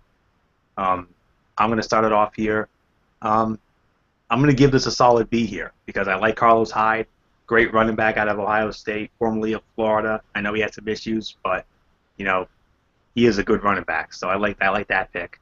Ellington, the wide receiver out of South Carolina, that's another good pick as well. I also like Dante Johnson, the cornerback out of NC State. And Ward, okay, safety out of NIU, but then again, it's one of those upper tier teams, and those are the ones who get those no name picks, as I say. So I'm gonna give this a solid B, maybe even a C at the absolute worst for the San Francisco 49ers. Of course, sense of urgency this time around for San Francisco because they got a lot on their mind this year. So, especially with what Vernon Davis laying down the gauntlet saying we must win the Super Bowl this year. We'll have more on that, on future Football Fridays when we start that up at the end of the summer and into the fall. So, between a B, I'm going to say B minus to a C for San Francisco. So, with that said, Bullock, your thoughts on the Niners? I'm going to say B minus when it comes to this. I mean, because like you said, I like the pick of Carlos Hyde of Ohio State. I mean, he's probably going to be one of the guys that's going to be working, of course, with Frank Gore. I mean, I also like the pick of Bruce Ellington. I also like Dante Johnson, the quarterback. And other than that, really don't know that much about the others. So a B minus for me. So with that being said, Fletcher, it's yours. Solid B for me. I love the picks that the 49ers did. They're just reloading and getting more better. Seattle really, got lucky. Well, if you're a 49er fan, they feel like they got lucky. One tipped ball by Richard Sherman could have sent them to the Super Bowl. Who knows? So they're definitely going to be spitting fire. They're going to be looking for revenge. They definitely got the team to do it. I like what they've been doing this off season. So B's my rating. Let's move on. And we are going to move on to the Super Bowl champions, Seattle Seahawks. They are next on the clock here. Let's take a look at their draft class. Paul Richardson, wide receiver out of Colorado. Justin Britt, offensive tackle out of Missouri. Cassius Marsh, defensive end out of UCLA. Kevin Norwood, wide receiver out of Alabama. Kevin Pierre-Louis, outside linebacker out of Boston. Jimmy Staten, defensive tackle out of Middle Tennessee State. Garrett Scott, offensive tackle from Marshall. Eric Pinkins, free safety out of San Diego State. And Kiro Small, a fullback out of Arkansas. Those are your Super Bowl champions picks. Michael Bullock, how do you think the champs did? All right, to me, I'm gonna say it's probably about a C for me, because let's face it, they are the world champs, and usually you don't get that much. You usually get some low picks here. I mean, I do like some of them. I mean, especially Paul Richardson out of Colorado, and Kevin Norwood out of Alabama.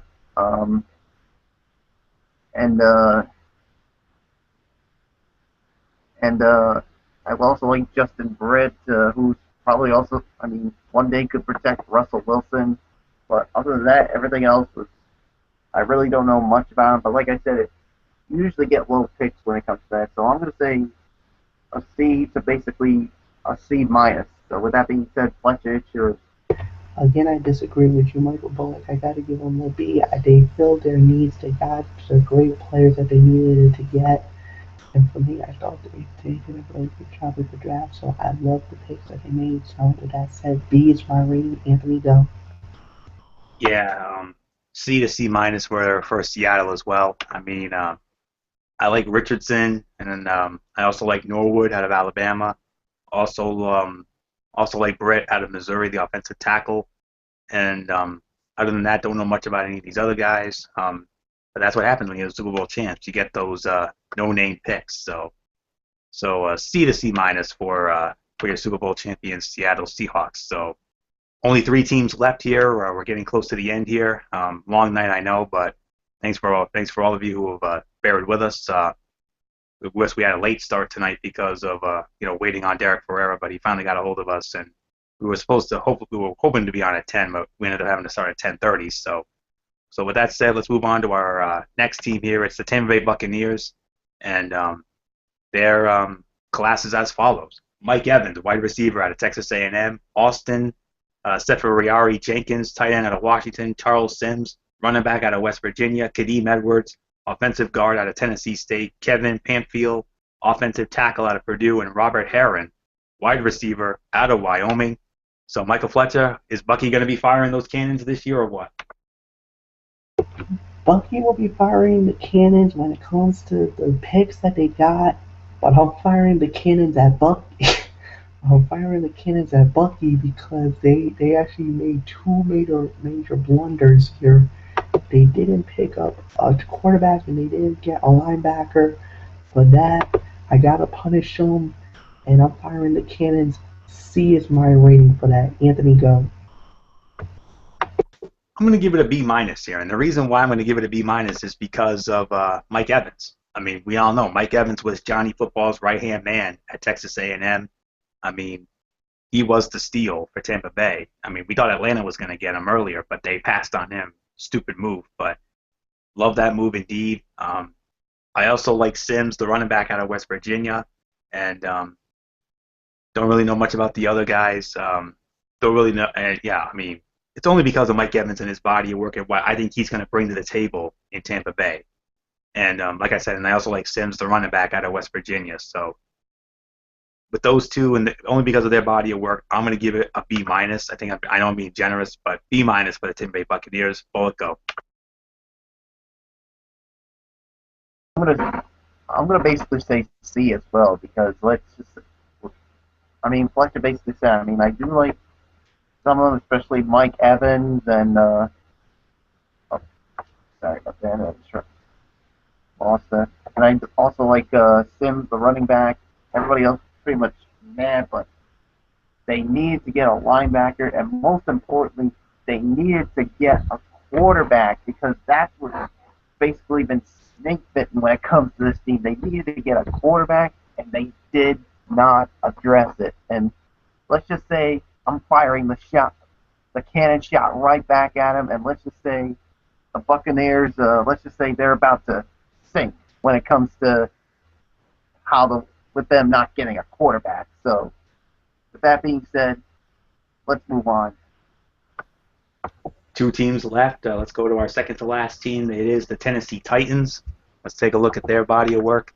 They drafted Taylor Lewin, an offensive tackle out of the University of Michigan, Bishop Sankey, running back out of Washington, Daquan Jones, defensive tackle out of Penn State, Marcus Huff, safety out of Wyoming, Avery Williamson, linebacker out of Kentucky, and Zach Mettenberger, a quarterback out of LSU. I'm going to take this one here.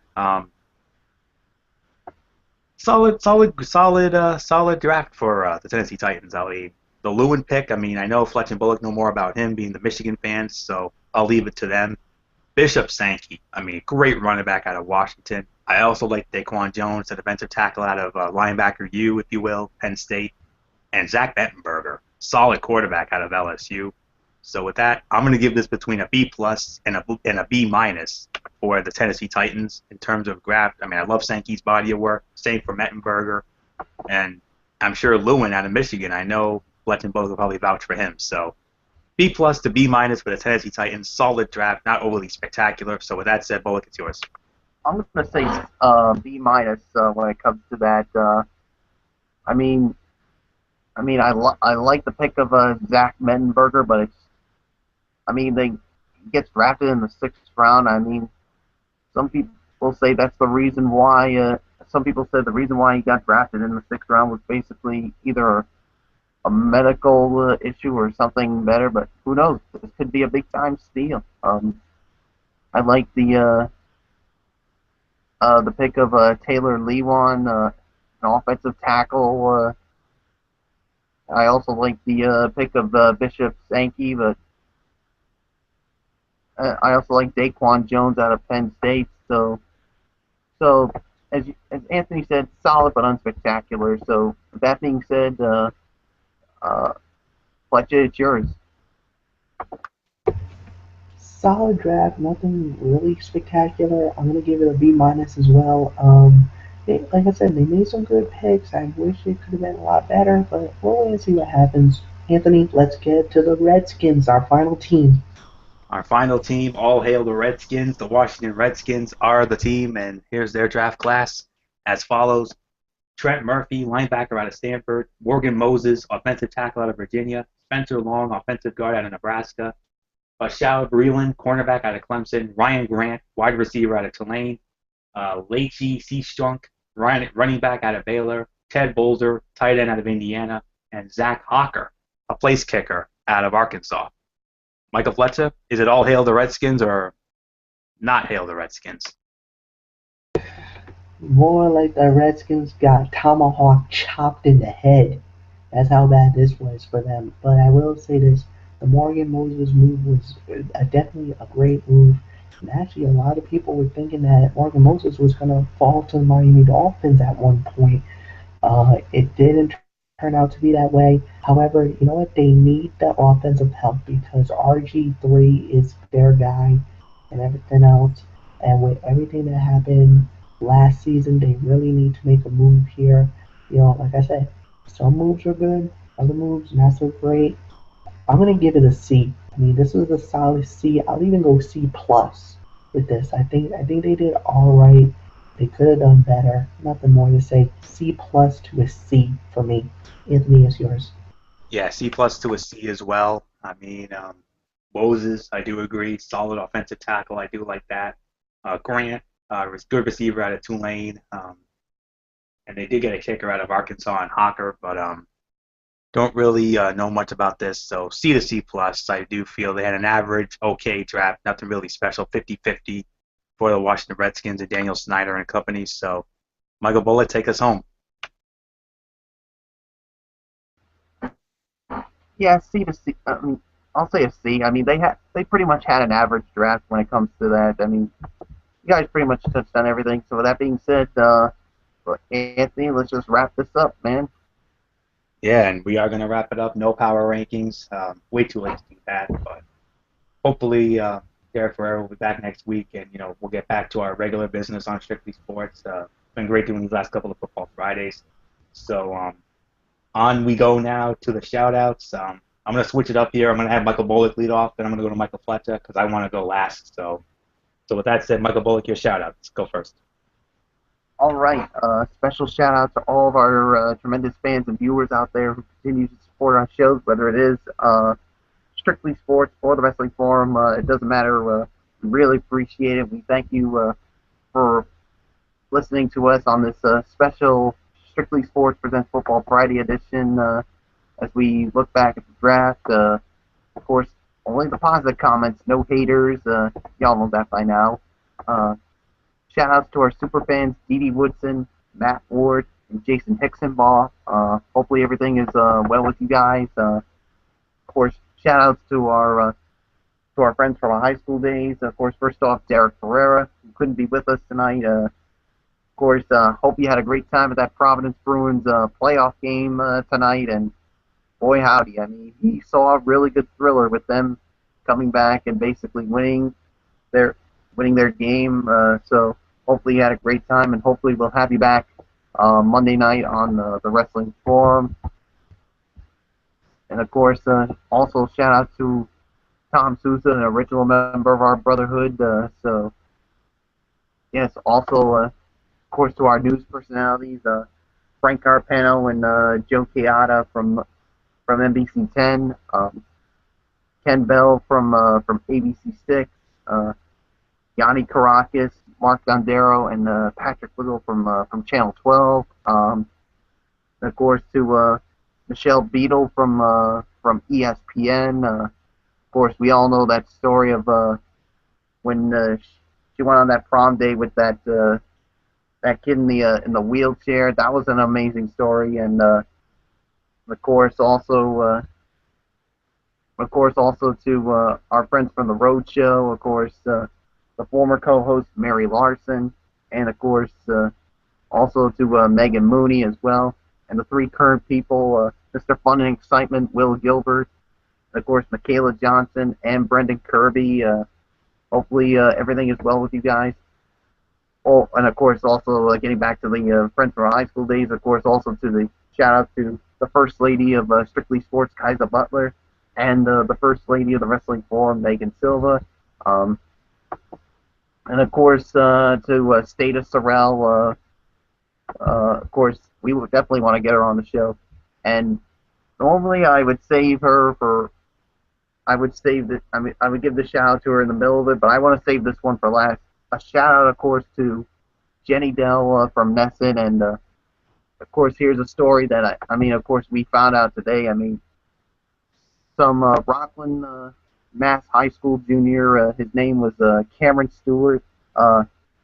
He basically had a Twitter campaign to try to bring because he wanted to bring Jenny Dell to his prom, and well, let's just say Jenny Dell basically kindly accepted it, and she went to his prom, and I mean, all I can say is props to you, Jenny Dell. I mean, for taking some time out of your busy job to take part in this prom. So shout out to you, and all I can say is hopefully you had a great time at the Rockland High prom. So with that being said, that's going to do it for me. So until Monday night for an all new edition of the Wrestling Forum, where we will review the taped edition of Monday Night Raw, which is going to be at the O2 Arena in London. This is the Phenom Mike Bullock saying thank you everybody for listening tonight. Thumbs up. Talk to you later. Yeah, roll it up Fortune 4 style. Have a great rest of the weekend, everybody. And until Monday night for an all new edition of the Wrestling Forum on Blog Talk Radio. Bye for now, my friends. So with that being said, Fletcher, your shout out. Yes, indeed. I want to say thank you so much to all the great fans out there. You guys already know who you guys are. To the super fans, to Matt Ward, to Dee Dee Woodson, to Kevin Woodson, to the entire family, to Megan Silva, Bill McConnell, Kaiser Butler, to all you guys, to our guys from the junior high and high school days. You guys already know who you guys are. Of course, to Derek Ferreira, I wish you were here tonight to do the show with us, but hopefully we'll get to do it on Monday night. And then, to all the radio personalities, news personalities in Rhode Island and New England, all the way around. And that's really it, guys. So until then, Mike Fletcher, the routines, Hug the Handhounds, we out. Anthony, it's time, man. Do it. The stage is yours. Yes, indeed. Thank you very much, guys. And we want to thank you all so very much for tuning in tonight, our special fans and viewers out there who continue to make Strictly Sports and the Wrestling Forum the ridiculously over successes that they are. We appreciate it as always. You are the best fans in the world, and we can't do this without each and every one of you. So thank you all so very much for tuning in. That special shout out, I'm going to save that one for the last, as you know. So, of course, special shout outs to our super fans, Dee Dee Woodson and family, husband Kevin, and of course Matt Ward and Jason Hicksonbaugh as well. Matt Ward, especially because we now know his Chicago Blackhawks will be facing the Los Angeles Kings in the Western Conference Finals, a rematch of last year's Western Conference Finals that was won by the Blackhawks in 5 games, and then of course they went on to win the Stanley Cup. So Final Four is set, and it starts tomorrow with the New York Rangers and the Montreal Canadiens. Fletch and I will be rooting hard for our Rangers. Hopefully they do it. We'll have to wait and see. So yeah, so your Final Four is set. Same thing in the NBA. I know we'll probably get into that probably next week. We'll see. I don't know how Derek will feel, but we'll see. But anyways, rest of our shout outs, of course, Derek Ferreira, of course. Special shout out to you, my friend. Thank you very much for giving me the keys to the car, even though it was very last minute, to be quite honest. I thought for sure you were going to be running the show tonight, but yeah, you gave me the keys to the car tonight, man. I always appreciate it when you do that. So, I mean, I got to do it on the Wrestling Forum Monday night, and I got to do it again here tonight. So, but I'm sure Derek will be back at the controls on Monday night for the Wrestling Forum on Blog Talk Radio. We'll get into that in just a moment. But special shout out to Derek Ferreira. Not the same without you, but I hope you had fun at the Providence Bruins game. And oh, by the way, he had his NFL draft recap on our Strictly Sports blog, on our WordPress blog. We'll have that. We'll try to, post a link to that when we can. Of course, special shout out to the rest of our friends from our high school days, Tommy Souza, and of course our new father, Eric Carrier. Congratulations on being a new father for the first time. His wife gave birth this past just a couple of days ago. Welcome to baby boy. So congratulations, Eric Carrier. We wish you and your wife nothing but the absolute best on behalf of all of us here at Strictly Sports. Hope to have you on the show someday because he is a big sports guy. Let's see. Of course, the rest of our crew, Jimmy Alden, Rob Parsons, Al Bradison, they know who they are. Ken Bell from Channel 6, Frank Carpano, Joe Kayada, Channel 10, Channel 12, Mark Dondiro, Yanni Caracas, Patrick Little. Of course, Jenny Dell from Nesson, that great story that Michael Bullock just told. Fantastic story, to say the very least. Of course, Crystal Tooney, our Dallas Cowboy insider. Hope all is well with her. Of course, Status Terrell, we can't forget about her. Love her body of work. Our friends formerly of Crowd Goes Wild, of course, Regis Philbin, Georgie Thompson, Michael Costa, Jason Gay, Trevor Price, and Katie Nolan. Still can't believe that show got canceled, but it is what it is. Damn shame, but we just got to accept it and move on. Hopefully they'll get bigger and better things going forward. Let me see here. Daniel Luttrell, our friend from the UK, we can't forget about him. His short film Obsession, check that out. I mean, great short film. You definitely want to check that out. And of course, our friends from the Road Show, Megan Mooney, Mary Larson, former co-hosts. Of course, the three people who host it nowadays, Brendan Kirby, Michaela Johnson, and Will Gilbert. Love their body work. I actually got some feedback from Michaela Johnson, not about the show, but I mentioned her on Twitter. She was appreciative of that. So another sports girl we love to get on here. And now, the moment you've been waiting for, my special shout-out. I know you guys have been waiting all night for this, so without further ado, here it is. I want to give a very special shout-out to this lovely lady right here. Her name is Lindsay McCormick. Back on April 28th, she was on The Price is Right, one of my all-time favorite game shows with Drew Carey. Good news, bad news. Good news was she won the pricing game. The bad news is she didn't make it to the Showcase Showdown, but she was fun to watch anyway. She's a sports reporter. She's worked for Sunday Night Football on ESPN, Sunday Night Football on NBC, I should say, as a social media host. She's also worked for the Portland Trail Blazers organization, also worked for ESPN.com. And get this, 2 years ago, she actually worked the NFL draft for CBSSports.com. I caught a couple of those videos, and I thought she did a great job with it, to be quite honest with you. Very beautiful young lady, no question about it. 5-star beauty. And we would really love to have her on the show as well. I mean, Derek Ferrera and I had a chat about it the other night, and he's like, "Do you think we could get her on the show?" And I'll be like, "You know what? I would love to have her on the show." I mean, this is a girl who knows her stuff. I mean, big sports nut like all of us, and graduate of Auburn University, so I wanted to mention that because I know she would have vouched for all the Auburn selections that came in the NFL draft, I know. So, yes, and what an amazing young lady. I mean, I've been having some chats with her on the Twitter. I follow her on Twitter, and we've had some interactions, and I've shown her a lot of love, and she's shown me love back, which is phenomenal to say the very least, and definitely someone I not only want to have on the show, but someone I want to meet in person.